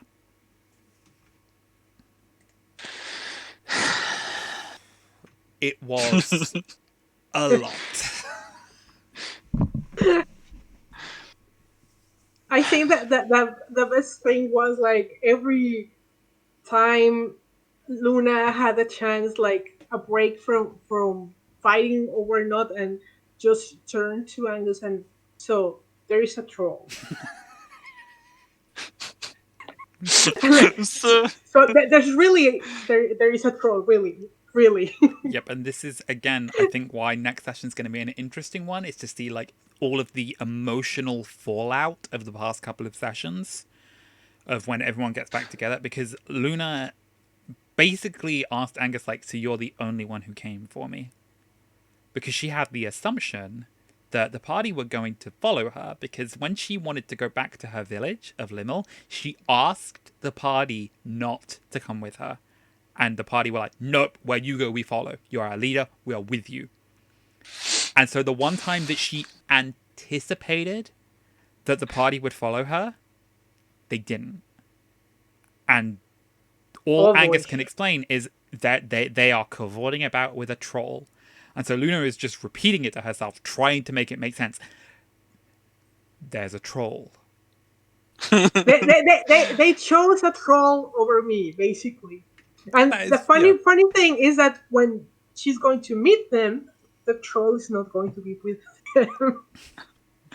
She's probably, you told me there was a troll. I was preparing emotionally for a troll. Also, add on to the stress the fact that there's now, like, a new guy who isn't entirely integrated with everyone and also maybe might accidentally draw a bow on the 7-foot tall swamp thing that the party keeps with them. Also, just on top of everything else that we're dealing with, because of what we know has happened in the Dance Macabre, we are now on like a 5-day countdown to when Angus gets the sending from Archie telling him like, oh yeah, we're going to Darkhaven. Which means that, like, we have all this emotional fallout, and Angus is going to be in a situation where it comes down to, like, do I feel comfortable taking these people home to meet my parents? Well, you know what? Mirth is going to be like, we need to go. I can meet my sister. So that's the thing. I don't think Mirth actually knows. He doesn't know where Joy is, because part of the reason they're separated is that it's safer for them not to be in immediate contact in case one of them gets abducted by the Horned Order, so they can't give each other's locations up. They can contact each other via sending, because that doesn't reveal your location, but they can't know where they are, is the idea. Where Silver is. Yeah, I think he generally knows of, like, he's with the Phoenix Legion, they're in Revere, but that's the kind of information that, like, he already knows that about Silver, because he's known that for, like, the past 10 years, that Silver's been serving with the Phoenix Legion. So that's information that, like... The thing is, he hasn't been with the Phoenix Legion for 10 years. She was with Card at the beginning, and he has only been with the Legion for the last 2 or 3 years. Okay. Yes. No, I know, because we have I have to ask how old he was, how long has he been my junior officer and whatnot, and he's been serving under me for the past, I think, 2 years. So. Okay, I may need to double check that then, specifically like how the relationship works, but I do remember having the conversation when Mirth sort of first told the party about his siblings, and one of the things that Angus sort of made very clear to Mirth about like the Horned Order is that like my mother would not tolerate that kind of bigotry. That like she's very like waspy Protestant, but like also like we don't judge people Like, everybody dies. That's the thing we care about. And you don't need to speed that up. And so he sort of said to Mirth of, like, if we're ever in Darkhaven, I know that my mother would take you in. And so, like, because he knew, the last that Mirth knew, Joy was, like, in and around Ravenreach. And so I sort of raised that idea of, like, maybe she found her way there. It was, like, a thing of, like, maybe, but we didn't know. So, like, I don't think Mirth knows specifically that she is there, but it will be nice, obviously, when we do go, for him to have that reunion with her.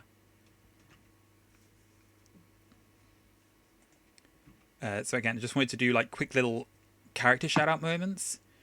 One of the things with Visir is that, like, Visir's drive to, like, go to this cave and kill demons was very much motivated by, like, his feeling of violation that the monastery had been attacked and that, like, Master Crow had been killed, but that Visir, quicker than anybody else who was involved in that fight, recognized that things were going south, and his instinct was just to hold the line during the retreat. He wanted to be the last one out to make sure that everybody made it safely, and you can tell, like, how crushed he was that Sharp-Eyed had died. Yeah, basically because he died because of his decision of going after the demons, basically. So now that not only that, on him. going after the demons, missing half your party, and just coming out of a fight with hellhounds where all of you are like, you've used your resources and your half health. Yeah. You know? And the troll that you brought with you cannot be of any use to you in this fight. Again, I want to generally sort of offer an apology to everybody because I was kind of unbearable out of game due to how frustrated I was at the decisions that the characters had made. Because there was a part of me that was like, there's characters making poor decisions, and then there's, like, you are jeopardizing the stability of the game. Because we're trying to integrate... We are trying to integrate a new party member into the team, and we have found ourselves in a situation where you three might just die and have to make new characters from scratch. And it will be me and Luna and the new guys, and that will completely throw off the whole dynamic. So I was pretty shitty, but it came from a real place of, like, emotional frustration. Not that that's an excuse. That just shows how much you care.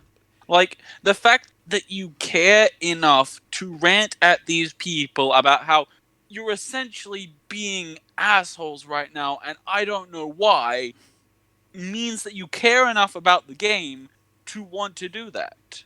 If you didn't, you would have never done that. But it's, again, it wasn't my intention to, like, make anybody feel like I was attacking them. I didn't want it to come across as like I hate you for what you have done. It's I hate that we have found ourselves in this situation where for the first time in 6 months I showed up to a game and was not having a good time. And that was a new experience with this group because it has genuinely been an absolute blast playing with everybody. And the one thing I will say about the second session is we got back to that feeling of, for as much as things are bad for the characters right now, we are having fun playing together. And that is what I want.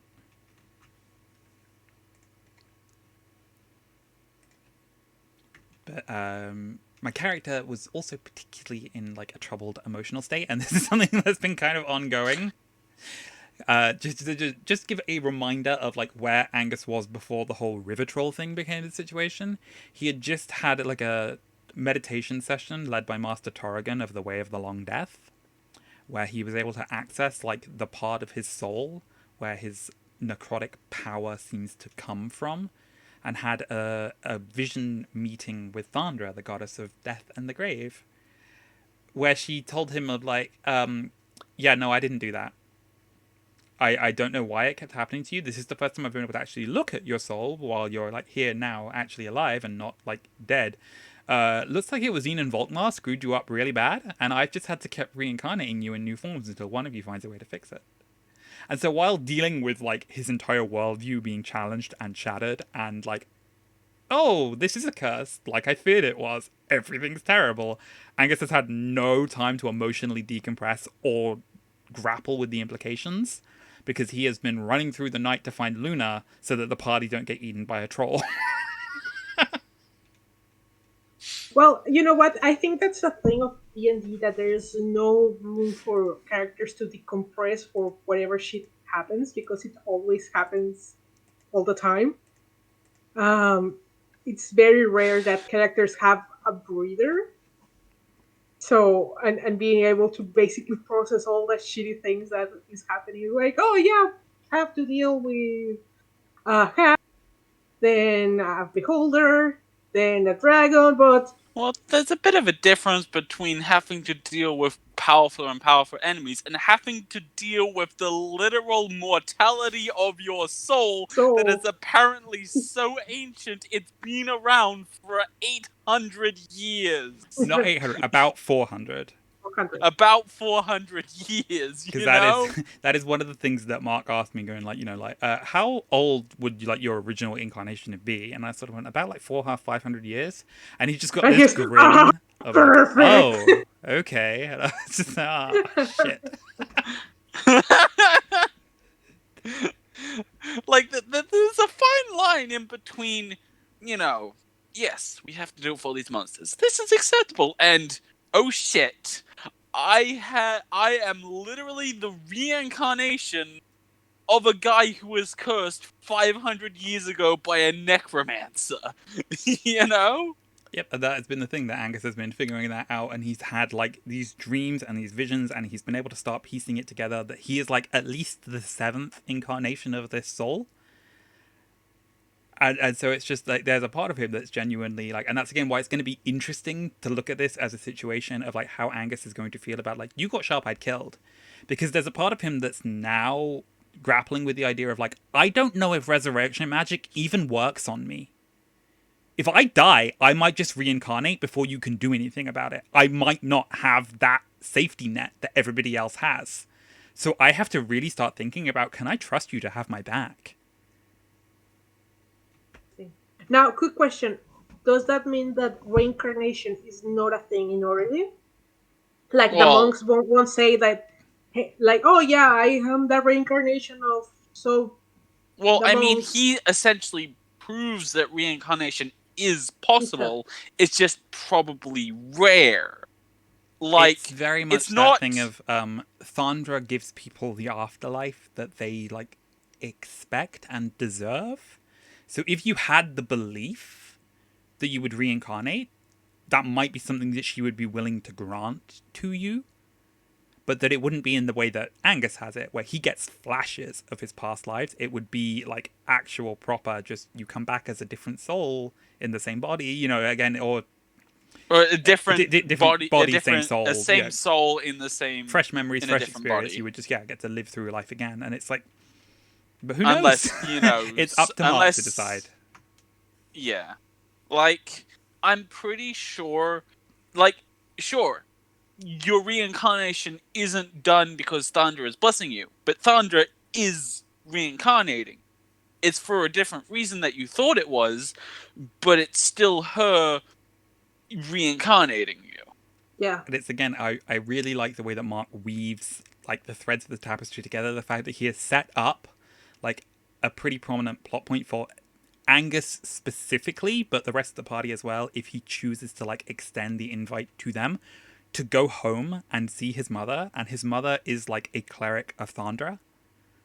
That is her thing. And so it's that moment of him like grappling with her and being like, okay, Thandra didn't intend this, but like his whole worldview has been shaped by that, of like growing up in a church to Thandra. So like that's again why he bought in so readily to that idea of like, I must be her chosen champion. This must be her plan. And so yeah, having to drive focus towards. Oh my god! Like, being... I know where he stole this plot from. It's The Legend of Zelda.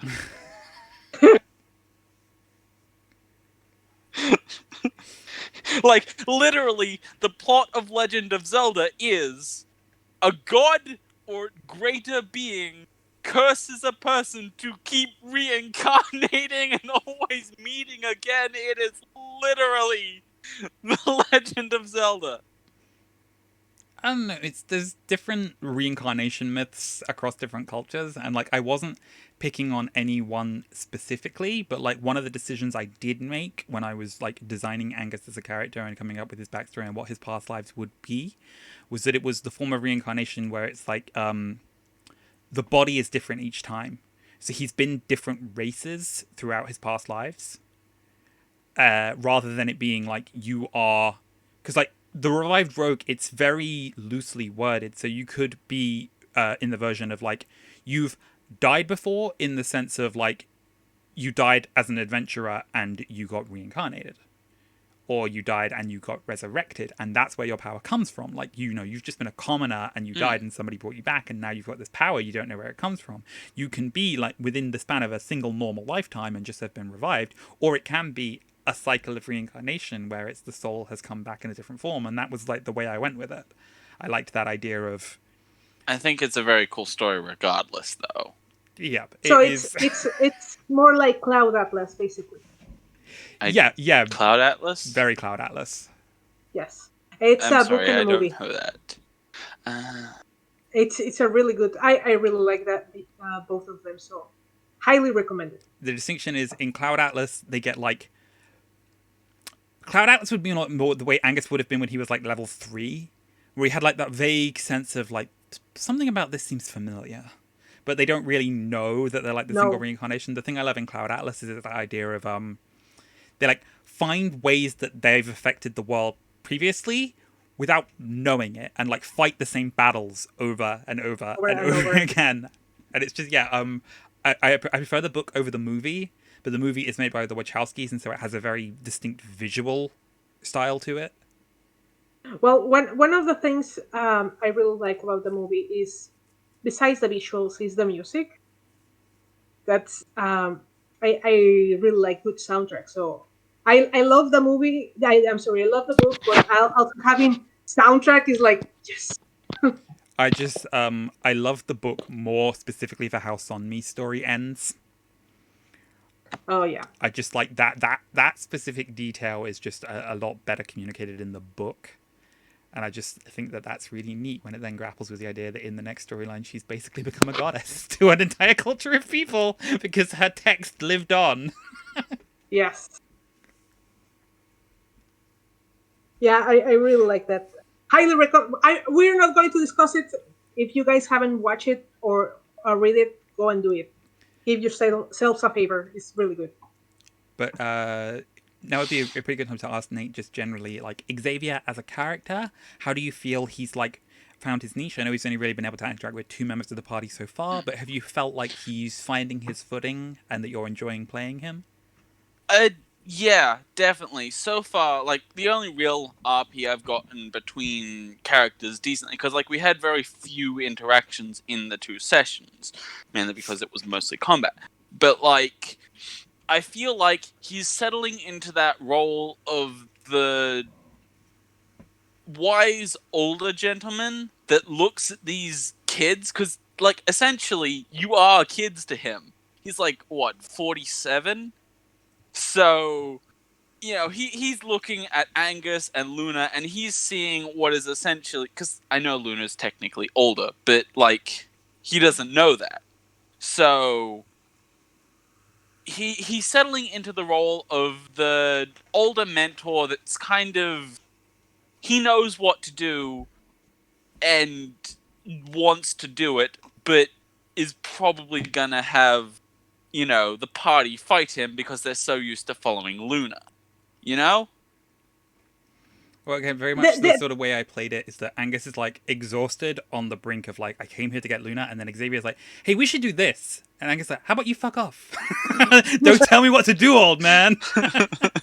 I think Xavier's expectations of how it's going to work, he has a misconception there. He thinks that they are following Luna, which is mostly like they bicker and she goes off and they suddenly realize that she's not there and they have to go after her because they don't listen to Luna either. That's the thing. We broke the pattern. the pattern is normally we do something ridiculous, Luna leaves, and we chase after her and say, "We're sorry, we won't do the stupid thing anymore." Only this time, Luna left, the party started doing a stupid, and Angus was the only one going, we should find Luna. She's supposed to come in and stop us doing this. Yes, but now that you broke them, got someone killed, so I'm wondering how that's going to work out. And yes, how Xavier is going. I'm not so worried about Xavier encounter with Surani. I'm more worried about how he's going to interact with Mirth. Oh, yes! Mirth is such a wild card. Surani is basically manageable. Mirth is like the only problem that's probably going to happen between Xavier and Serrani is like him going, "Oh shit, what is that?" You know, and that's it. Then he's going to get used to them, and probably make a sort of friendship, because that's what is essentially a monster that has gained intelligence and is adventuring. Yes, but Mirth.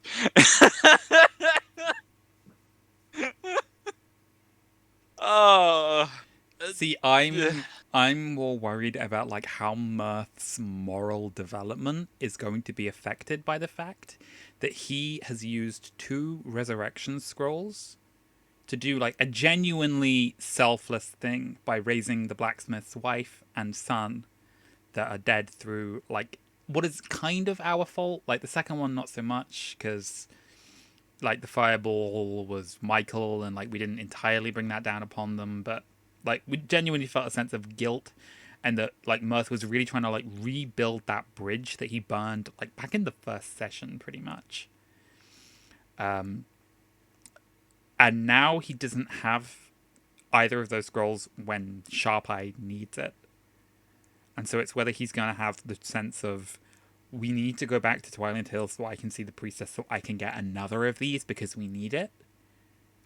Or whether that's going to push him back towards that sense of doing selfless things is stupid because it gets people you care about into positions of jeopardy. So I think it's going to be interesting. Again, like, I think next session is going to be a lot of fun to see like how the characters reconcile the events that they participated in or like were not there for, because like part of Angus's whole situation is going to be like, I wasn't there. If I'd been there, could I have done something? Was going to get Luna a mistake? And I'm also betting that Luna, being a healer, is like, if I was there, could I have done something as well? Because I could have healed him. So he didn't die. It's especially because one of the things that Luna asked Angus was what happened to Master Crow's body, and Angus had to tell her they cremated it. So her going to get the head, even if she'd found it, got it, and taken it back, yeah, he's gone. You need true resurrection at best to get him back. Or unless they kind of raise the head in a kind of weird talking head in a jar thing. To be fair, if you had regenerate as well, I don't know whether you would apply that you could regenerate the stump of the neck and regrow a whole body. Well, I mean, regenerate is a very loose spell. Couldn't you just cast regenerate on the ashes and make it poof into an entire body? Since it's technically all there, it's just all it comes down to is DM discretion, and so it's how loosely your DM decides to interpret that. I know I personally would make it like, no, part of a funeral ceremony is that you are like rendering the body, like the soul is no longer attached to it. So like you've broken that spiritual connection. So it could be like, okay, you can raise the head, and that's again, I would make, if you cast regenerate on the stump, then I would be like, yeah, because that's like going to regrow the body. I would probably make it like Deadpool 2 style, where it's like, it's going to take a while. You're going to have a little baby body for like the next week until it grows in again, but... Does Luna have regenerate, by the way? What level's regenerate? Is it 5th level or 6th? I don't know. Let me check. Come on, internet, stop being slow. It's 7th. Oh no. So no, she isn't going to have that one for a while. So yeah, we're in a situation where Yeah. basically we can take a leaf out of Talus's book and just start gentle repose, and we'll wait. Like, I'm sure you can preserve the head. Like, if they're monks, they have ki. I'm sure that, like, technically, while the body is dead, the ki would still technically be infusing the head. I think the thing that it comes down to is, even if we had the ability to cast Resurrection, there's no guarantee that Master Crow would choose to come back. That's one of the things I mean, that I was yeah, going to he might suggest. have, he might decide that, He I died in sacrificed defense myself of for the the greater monastery. good. Yeah. He kept the students safe, and he has had his body cremated and his ashes preserved and added to the long line of masters of that monastery at the top of the monastery tower itself. So there is a part of me that's like, he probably would just say, like, no, I'm good. And then Yeah. that raises the point of, like, how would Visir grapple with that? Because he did not take Master Crow's death well at all. Well, here's the thing. Like, Oh my god. If they have cremated the body as part of the rituals of the monastery, that means that they believe in cremating the body, not in resurrecting the person. So that might be a mute point between all of them. They might say, you know what, this is our beliefs. That's why we cremate the body. You know what would be a really, like, sad moment for Visir? Like, Luna comes back and is like, I got the head. Maybe we can revive him. And Visir's like, we can revive him? And then they go to, and Master Crow's like, nah, that's like taking hope and dashing it. That would be mean. Or actually giving him a closure, because this time it will be his decision of coming back or not. Oh, it's again, and one of the things that I think is going to be kind of apparent in the way that we do reconcile is, like, Visir is really young. He's like 19 and like hasn't grappled with like being out in the world and facing death, and like that really came across in how he reacted when Master Crow died. So there's going to be like a part of Angus that's going to be torn between, I can't believe you did something so fucking stupid, and also I really just want to hug you and tell you it will be okay.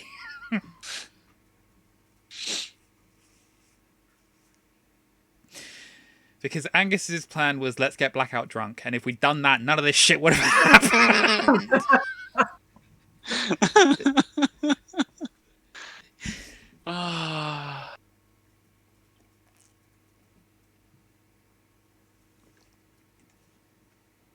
Okay, I'm not seeing any questions we have in the chat. Is there any other sort of questions or statements about the past couple of weeks, or any of like the lore, Nate, that you would want to know about like the campaign onto itself? Because that's going to be one of the questions we're going to have to ask as well. Is how do we explain the Order of the Golden Dragon to Xavier? Because it's theoretically supposed to be a secret society. We're not supposed to just tell people about it. But it would also be really weird if he's with us and just isn't part of the organization. So I think the question I have is how he is technically first and foremost a ranger. He took, he's originally ranger and multi-classed into fighter. So how are genuinely rangers perceived in the world? Like, what is their role? Well, we have 2 rangers in the party, or half a ranger. Like, and there's a difference of a ranger. There's a difference between multi-classing into a ranger and starting as a ranger and multi-classing out of it. Yeah, it's the difference between training as a knight and then taking a deal with a devil, and taking a deal with a devil and then training as a knight. it's like I genuinely don't know. I'm trying to think if we've had any rangers. Like we had Wilhelmina, who was a ranger, and her Yes. thing was that she was like a military scout. That was her role. So she was not so much like the ranger who's like, I'm out in the wilderness defending the wilderness to keep civilization safe. It was, I'm part of the military and my job is to scout out ahead and move as an individual to relay information back to my unit. That was the same thing for Whistler in the Company of Fools campaign. He was part of the Legions, so he was a military ranger too. Not sure. Whereas both Sharp-Eyed and Surani, it's more they're from the swamp, so that's like their chosen terrain. And so it's just that sense of like, I know the lay of this land, I know how to survive here. It was with Sharp-Eyed being a lizard folk, it's very much that lizard folk mentality of just we can survive anywhere. We just know what to do. We know how to hunt. We know how to trap. We know how to do what it takes to get by. And so that's more of that. They are of the wilderness and very much like set against civilization. Like it's been a consistent thing of Surani and Sharp-Eyed being like this weird buddy cop duo whenever we're in a city where they're off just like, we're going to go fishing in the middle of a city. And the rest of the party are like, well, we're busy committing crimes and or actually trying to get shit done. So I think the only other question I would have is maybe what is the general stance for, like, in other world settings, there's usually essentially racism for, orcs and things like that. I kind of wanted to know, because Mirth is a tiefling, and I know there is the Horned Order, which is essentially a xenophobic cult that wants to kill all tieflings.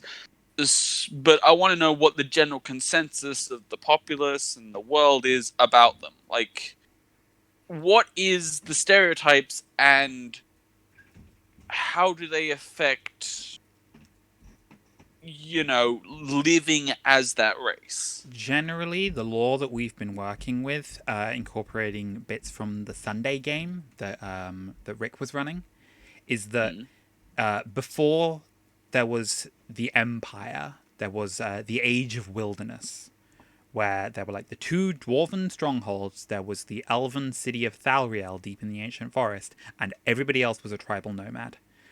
And a lot of these tribes had a pretty high presence of Genasi, Asamar, and Tieflings.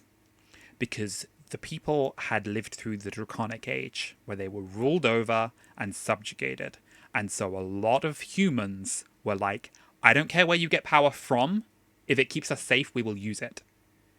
And that when the Empire came about, that started being challenged more and more by, now we have walls, now we have cities, now we have armies, we don't need that power anymore, and so we're wary of it and skeptical of those who would use it to subvert the comfortable order that we have found. And so you start seeing more of a presence of racism building up, of people being more wary about anybody with extraplanar origins. But the important thing to remember is that your average human living in a village does not meet anybody outside of like the core races. Like they might have certain degrees of stereotypes about like dwarves or about elves, but they're not necessarily going to meet them unless they're like a merchant and traveling a lot. It's mostly like humans and halflings and gnomes, and then like dwarves are like the bedrock of society. Elves are off doing weird shit in the woods. And everybody else is like, okay, wow. And that's why like Mirth's backstory is very much tied into like his siblings separated and went their separate ways because they know they're being pursued by the Horned Order, and they also deeply suspect that they aren't welcome anywhere they go.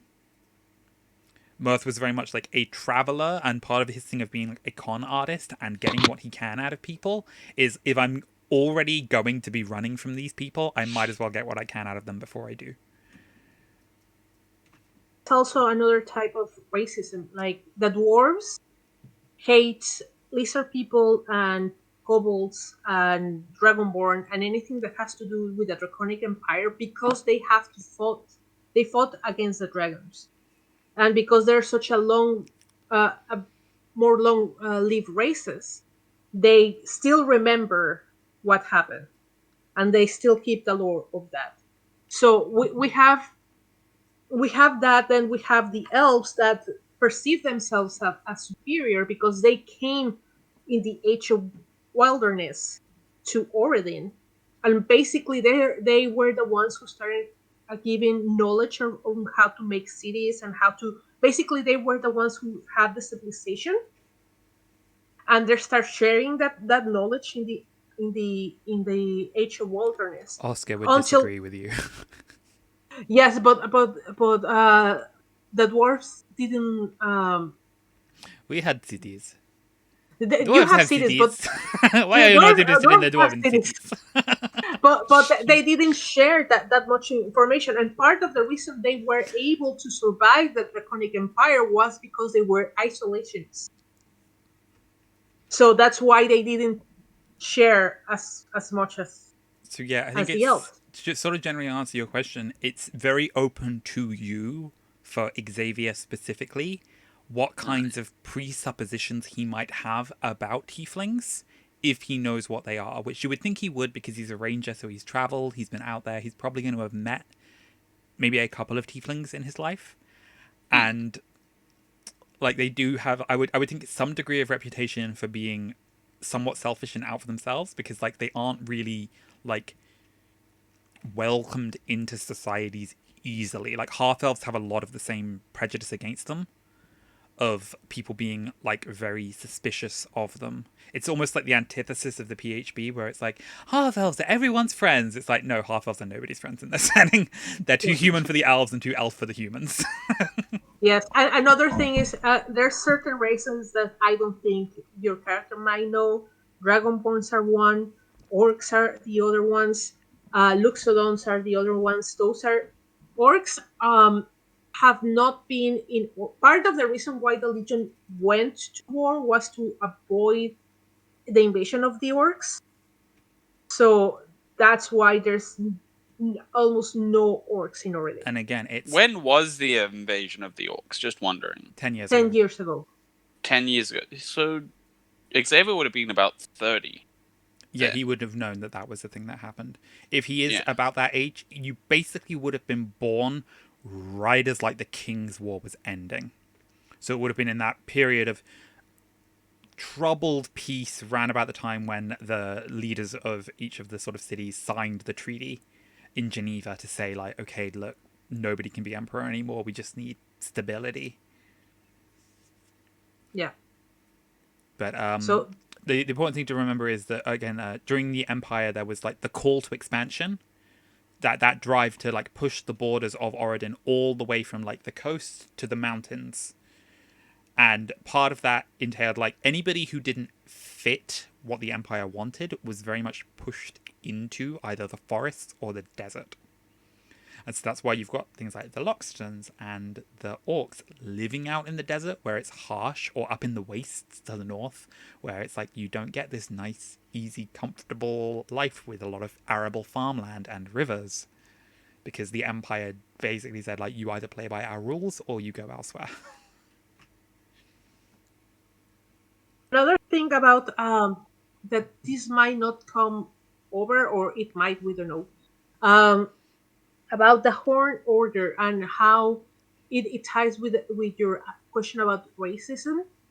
The second emperor married Skaline, lizard folk, because of love, and also they try to make a compound of people and try to make bring them together. And most of the people say, nah, no, thank you, because we had to deal with the expansion of the empire, and we don't trust you.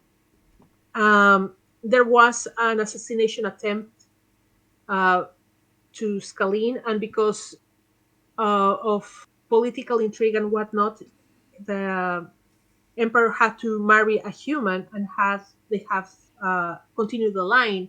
And I think But it was it was specifically a human woman who was the ambassador to the dwarves. dwarves.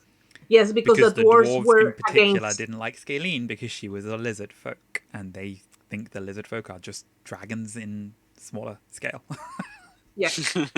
And I think it was the daughter that when she became queen, the empress, I'm sorry, when she became empress, she had a lover that was a tiefling. And the humans of the court were not happy about that and staged an assassination attempt, framing the tiefling of the assassination attempt. And basically that's when the Horn Order was established. It was basically to stop the pairing of the Empress with the tiefling. And she ended up marrying a human. So that basically, to give you an idea, the racism goes way, way, way back. And it has like a lot of roots and whatnot. It's like the way racism works in the real world, where part of the reason that racism is upheld is that there's people in a position of power who benefit from keeping people looking the other way at this minority group.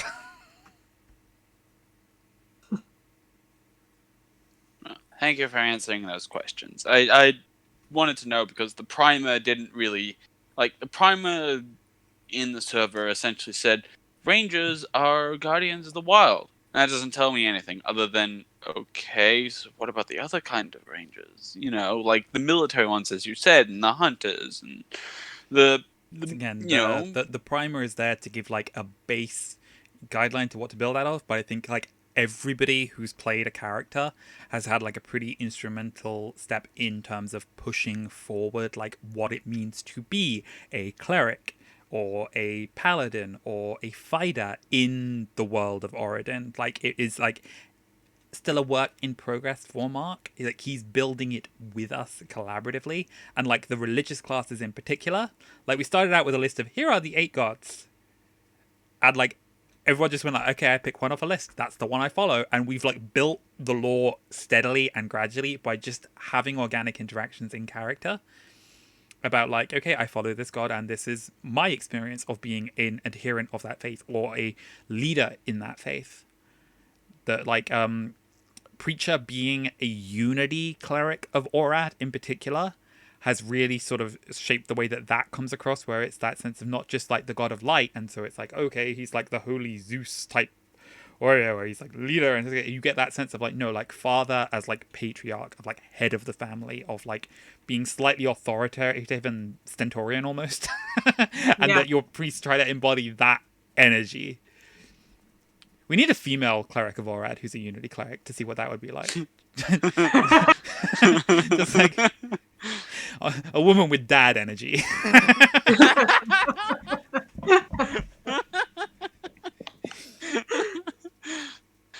Well, if anyone can pull it off, I bet it could be Dio.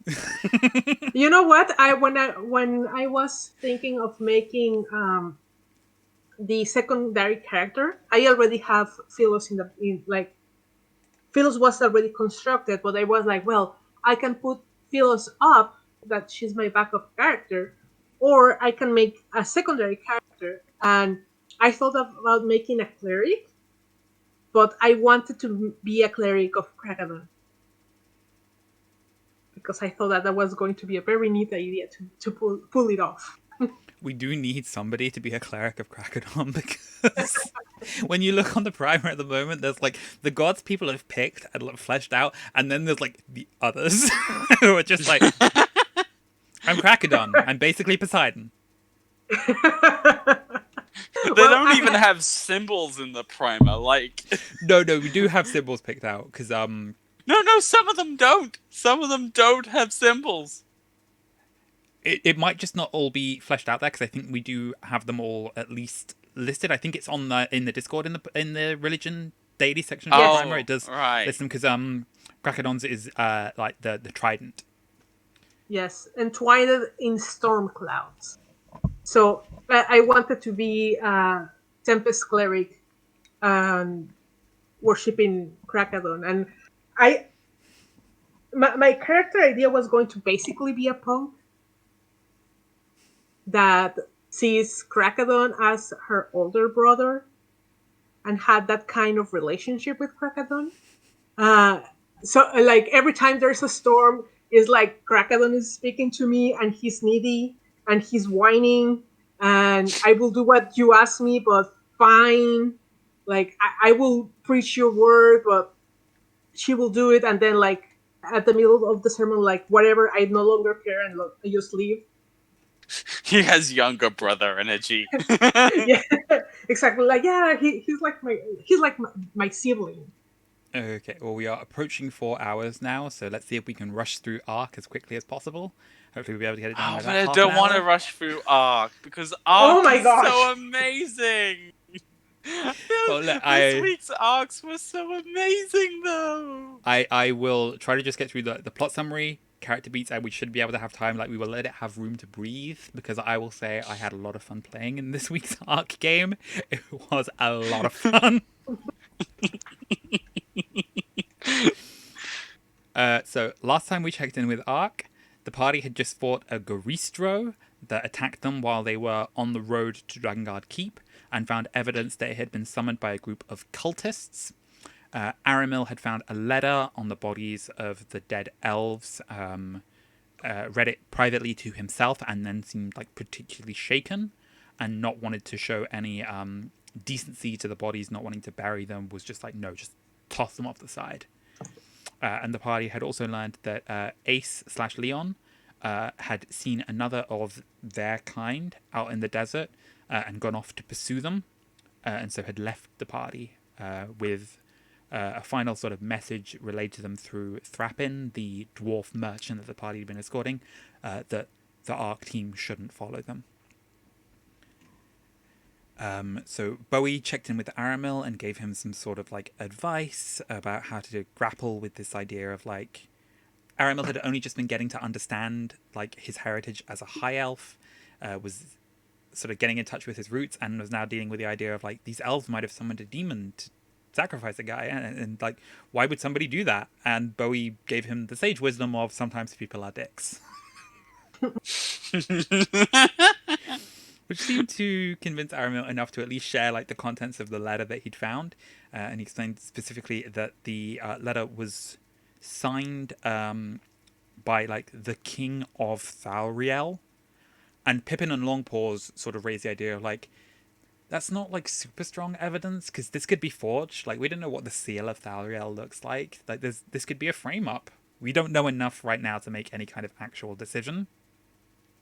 So the party set off on the road again, arrived in the city of Drakengard Keep, delivered the beer that Thrapin had been carrying to a tavern called the Broken Battle Axe, and purchased rooms to stay in the city for the festival, because Grask had learned that there was a wrestling tournament taking place, and thought that a great way to cheer Aramil up would be to have the first tag team match with his new protege, the Mental Murderer.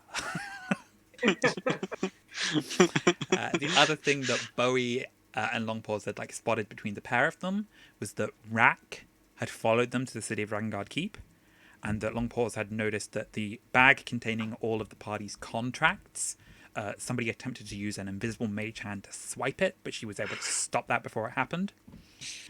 So Bowie took half the team out on what was like a joint shopping trip for supplies and like a birthday present for Aramil, and half a scouting mission to find Rack and basically be like, yo, didn't we like kick your ass enough the first time? Why are you following us?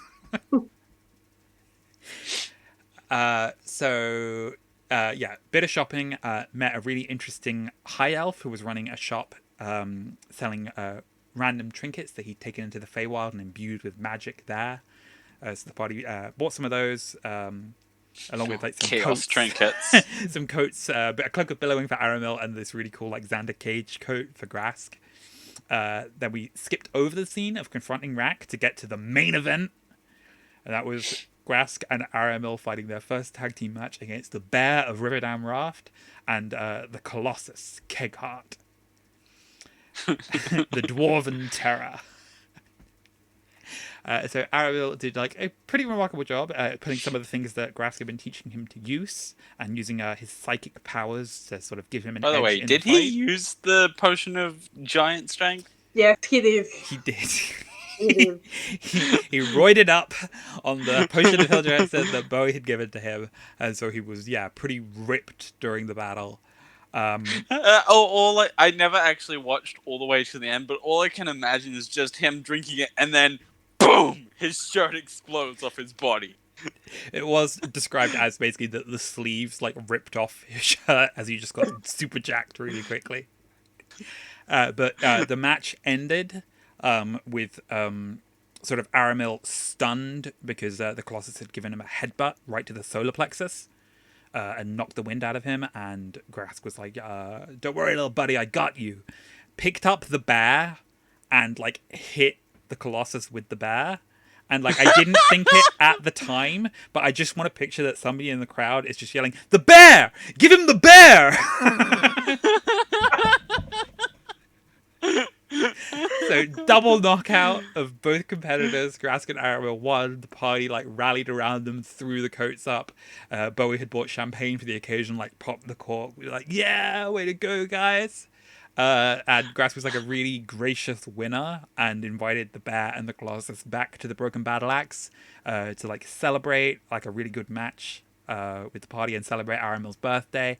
And as the party got back, we found that the band that were playing are Suede Overland, who are a band fronted by a satyr who bears a striking resemblance to one Beauregard Sunflower.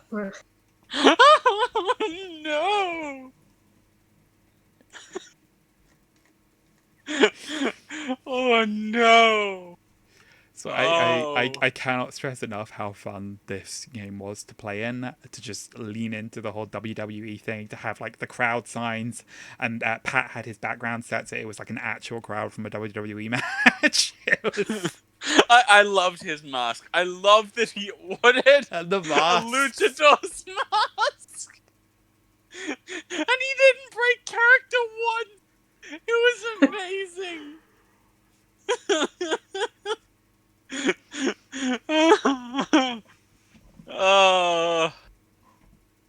Yeah, it was so fun to watch. So fun to watch. People sometimes ask why I watch D&D streams. For this moment right here.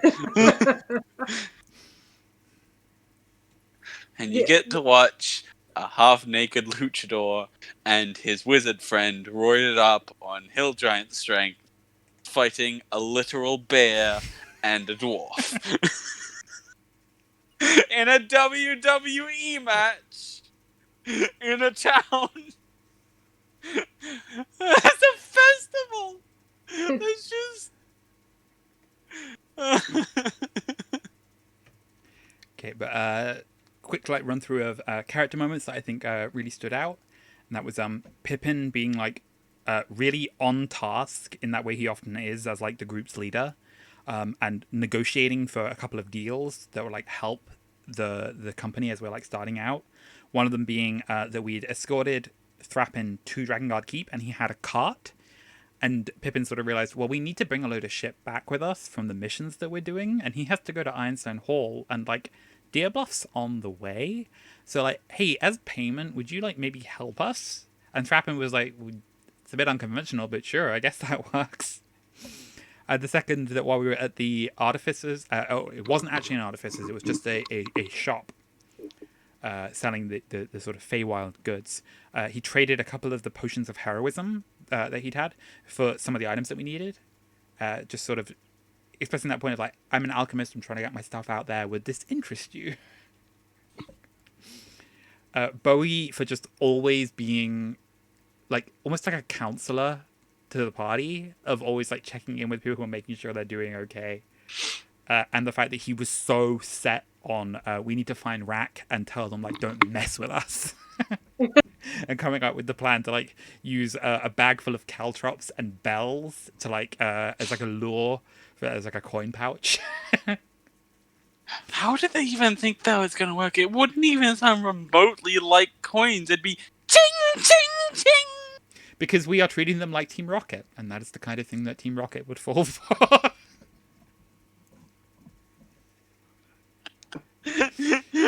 Longpaws had a really fun moment of on the way to Drakengard Keep, going sort of up the mountainside and getting to high altitude where it was snowing, where she felt more at home, because she's a Goliath, obviously from the mountains, and basically just laid an ambush of her and Mare to pelt the rest of the party with snowballs.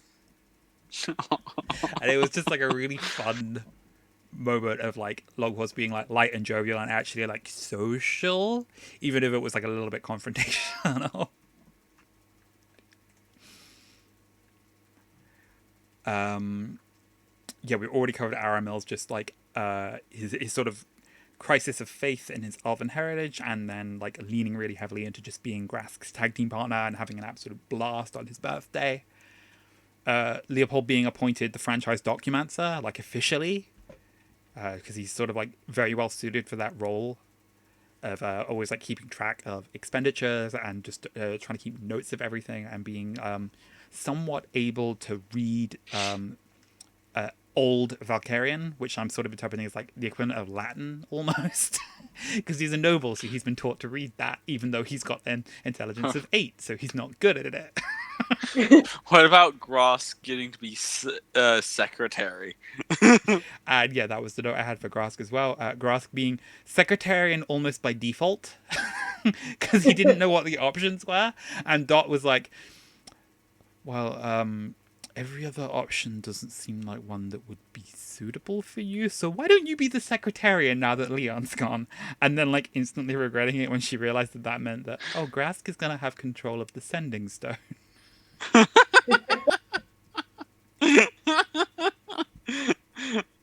Oh.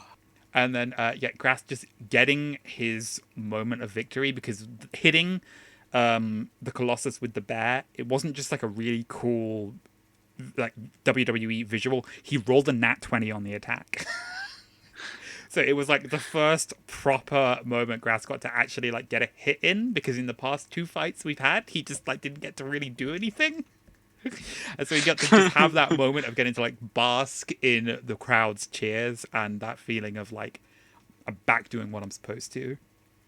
And the other smaller little moment, and that's the first little hint of some of Grask's backstory that we've got, is that he did mention somebody by the name of Patty, and we do not know who they are, but it's somebody he showed some degree of affection for, saying that his mentoring relationship he has with Aramil is sort of reminding him a little bit of Patty. So maybe it's his daughter, maybe it's a dog.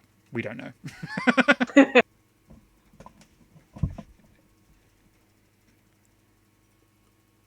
Yeah, I really, really enjoy this.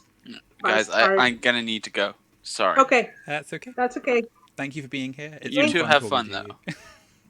It has been very fun talking to you, too. Bye. Bye.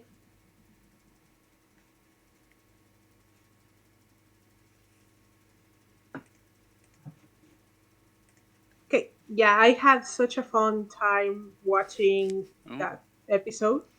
I will say to everyone in the chat or everyone that's hearing us in the future, if you didn't watch it, please watch it. It's really, really fun. Yeah, we cannot do the episode justice just We summarizing can't. it. No. If you don't have time to watch the whole thing, at least go through and watch some of the clips that Pat took out of that episode, because he has done quite a few highlights, because it was a very, very, very fun episode to participate in, and there were a lot of just fun little moments during the wrestling bout. Yes. Yes, it was really, really fun to watch. It was amazing. Both of them, Aramil and Grask, with their mask of luchador, and yeah, it was really fun. And and you and Bowie with the signs and everything. It's just hilarious. Yeah, it was just it was the week before, so the first session that we're covering this week, it ended with the idea of we're going into a WWE match, and it became apparent that Pat, me, and Mark were the only members of the team that knew WWE well, And I was just in that situation where I'm like, if I know more about sports than somebody else in this conversation, then something is wrong. So Mark and Pat basically gave Gage and Chris like homework, essentially, of like, if you're gonna watch anything, go watch this one match. Go watch Hell in the Cell 98. You need to watch that match to get a sense of like what kind of energy we're going for. And they both did, and they brought their A game. Like they fully got that sense of like how a WWE match is orchestrated, because obviously it's all staged. Like everybody knows that, but it's still so fun to watch it performed in the same way that it's fun to watch like live theater performed. Like when the characters, the actors portray their characters so well. You like seeing the story unfold, even when the story involves people hitting each other with steel chairs. Yeah, no, it really it was like that. Like it was really fun.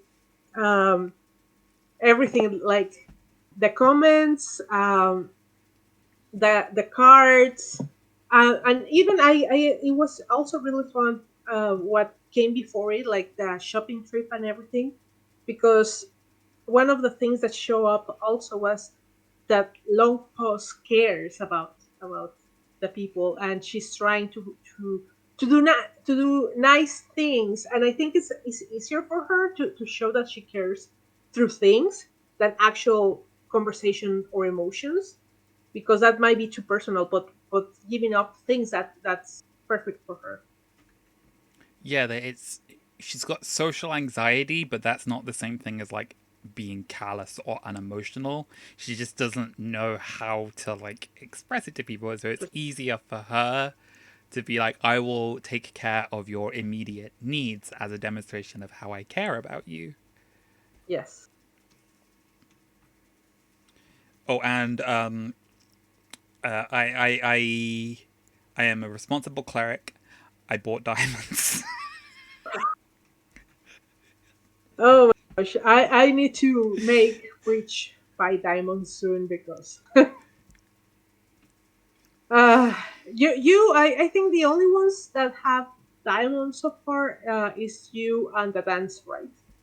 I don't know if the dance still do, because I know that they use them on Max. But they did, at least. They did, so, and it definitely helped that they had them, because they did need them. But I'm not sure. I think because one of the conditions of them going to Darkhaven was that Priestess Wynn is going to provide the materials they need for the amulets of proof against detection of location. Mm-hmm. So I think Diamond Dust is needed for that, because you need to like cast the non-detection spell each day during the crafting to make it like permanently attached to the item. So it's theoretically possible they might be able to buy diamonds while they're there as well, but it's also like probably not that likely because it's a small village with no mines. So to be fair, they could probably buy a pearl if they needed a pearl for Identify, because it is a fishing village. So. Yeah. Well, you know what? If it's a fishing village, there might be some a smuggling somewhere. So maybe. Are you questioning my father's ability to keep criminals out of? Because he is the mayor as well. I mean, Angus became a sailor of sorts. Angus flat out became a pirate. So, like that may come up in the episode where Angus goes home. We might get to have the actual backstory of how that happened. But Angus flat out, it wasn't like, I'm gonna go away and join a sailor ship and then get recruited into a pirate. It's like, no, I'm being a fucking pirate. Straight up. Yes. I'm 14 years old. I'm becoming a pirate. So he found the pirates where exactly? Well, you live in a fishing village. Mm-hmm. Sometimes there are pirates.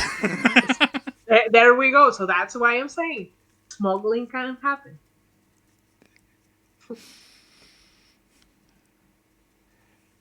Okay, well, I'm trying to think if there's anything else that we need to cover. I think that's mostly episodes. The only thing I'll say is obviously that it's going to be interesting to see what happens next week in Arc, in that we're going to get to find out what happened with Rack.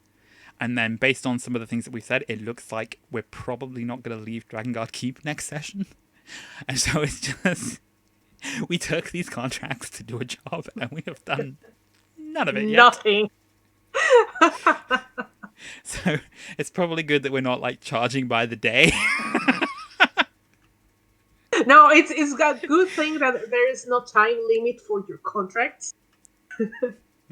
Because yeah, that's something that I also was thinking about. Like, they're never going to make those contracts, are they? Oh, another thing that I really liked, it was that the mention of Piper being somewhere at some moment in time. Yep, that when we were talking Yes. to the high elf proprietor of the Lost Fey Wanderer, I think was the name of the shop.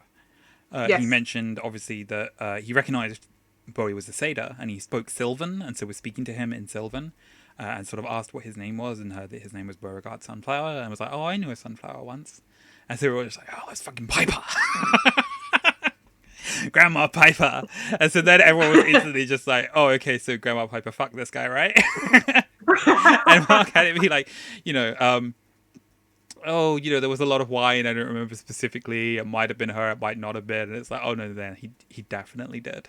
And Piper just rocked his world so hard she screwed his brains out, literally.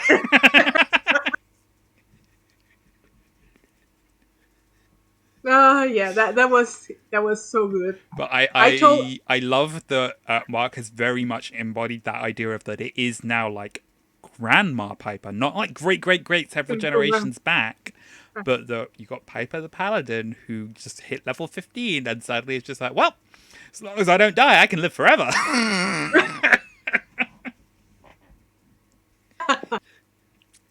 With some degree of obviously having visited back into the Feywild and been there from time, so there is it's very nice to know that we have the possibility that we will get to see Piper again. Oh yes, I told Mark when we retired the characters, like I told him, you know what? If you ever need Piper to appear, I'm up for it.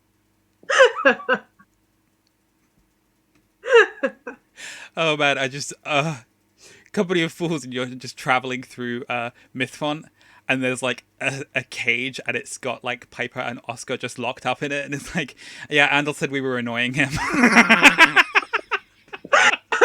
You know what? I can imagine that Piper and Oscar going to the meeting, because we were supposed to go every single year to return to the meeting as a sort of reunion, right?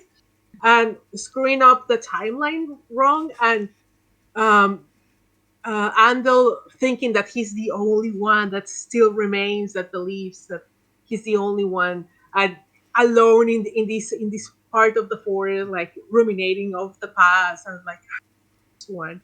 And suddenly Piper and Oscar in the back like, oh yeah, we made it, and he's only like, no, not them, and he just running the other way so he won't have to talk to them. I was like, you know what? I was like Pepe Le Pew and the cat that Piper just stomping around, and he just like going the other way. I just love the idea of Oscar getting to be him, and Adol being like, "I'm a 20th level arch wizard now," and Oscar just being like, "So you know what abnegation magic is now, right?"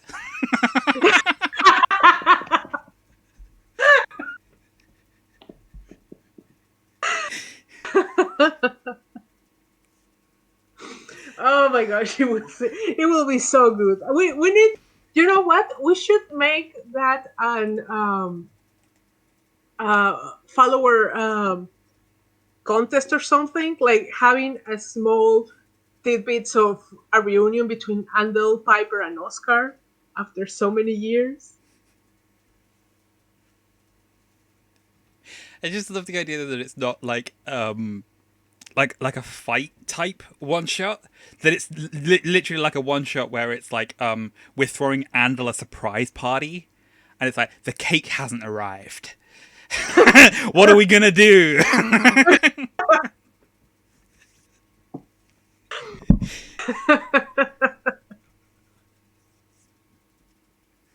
Oh my gosh, that will be so great. Maybe Andal avoiding forever and ever back into the Feywild because he knows that Piper and Oscar are there, and like saying to himself, "I'm never going back to the Feywild," and everybody else thinking it's because something terrible and dangerous is there, and it's just us.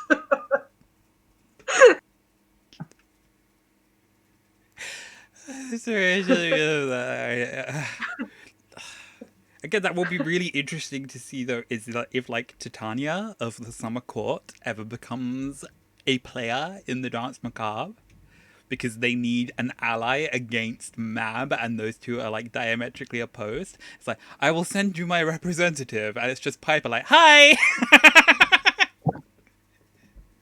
Oh, I love your hair! All of fates, right? Great. Have you ever heard about the Bacchanals?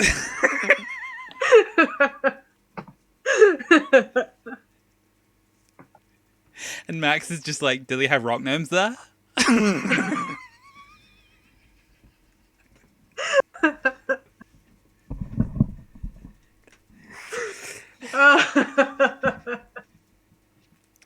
Okay, well, this has been thoroughly ridiculous, and thank you, Dio, for hopping on for the second half of this stream to help cover the games with us.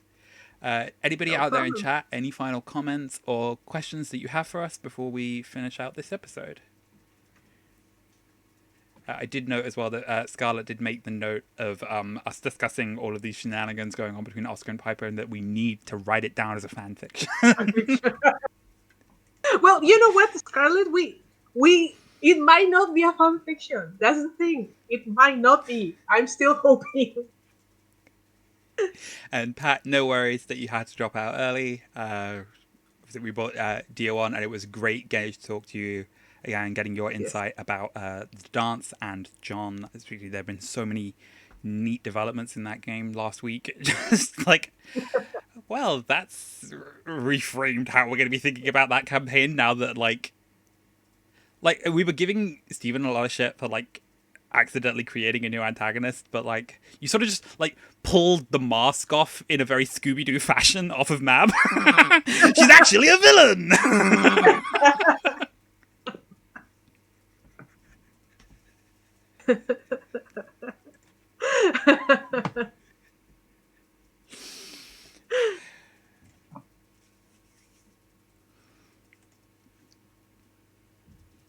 Yes, but Old Man Jenkins.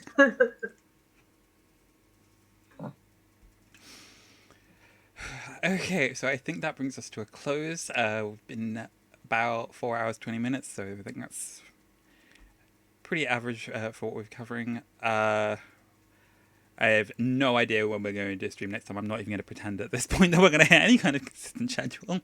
We will hopefully get there one day, but for the moment it will be as and when it happens. So thank you once again to all the guests who have been on with me today. It's always good to get the player's perspective on the games that they're in, and also anybody's perspective on the games that they watch as well, so that this can be a sort of collaborative sharing of everybody's perspective and not just my own specific view of the games. So I'm going to switch out to the closing menu, and then we will shut the stream down in a couple of minutes. So you're free to keep talking in the chat, post your favorite moments, and we will see you all next time. Bye bye. See ya, bye.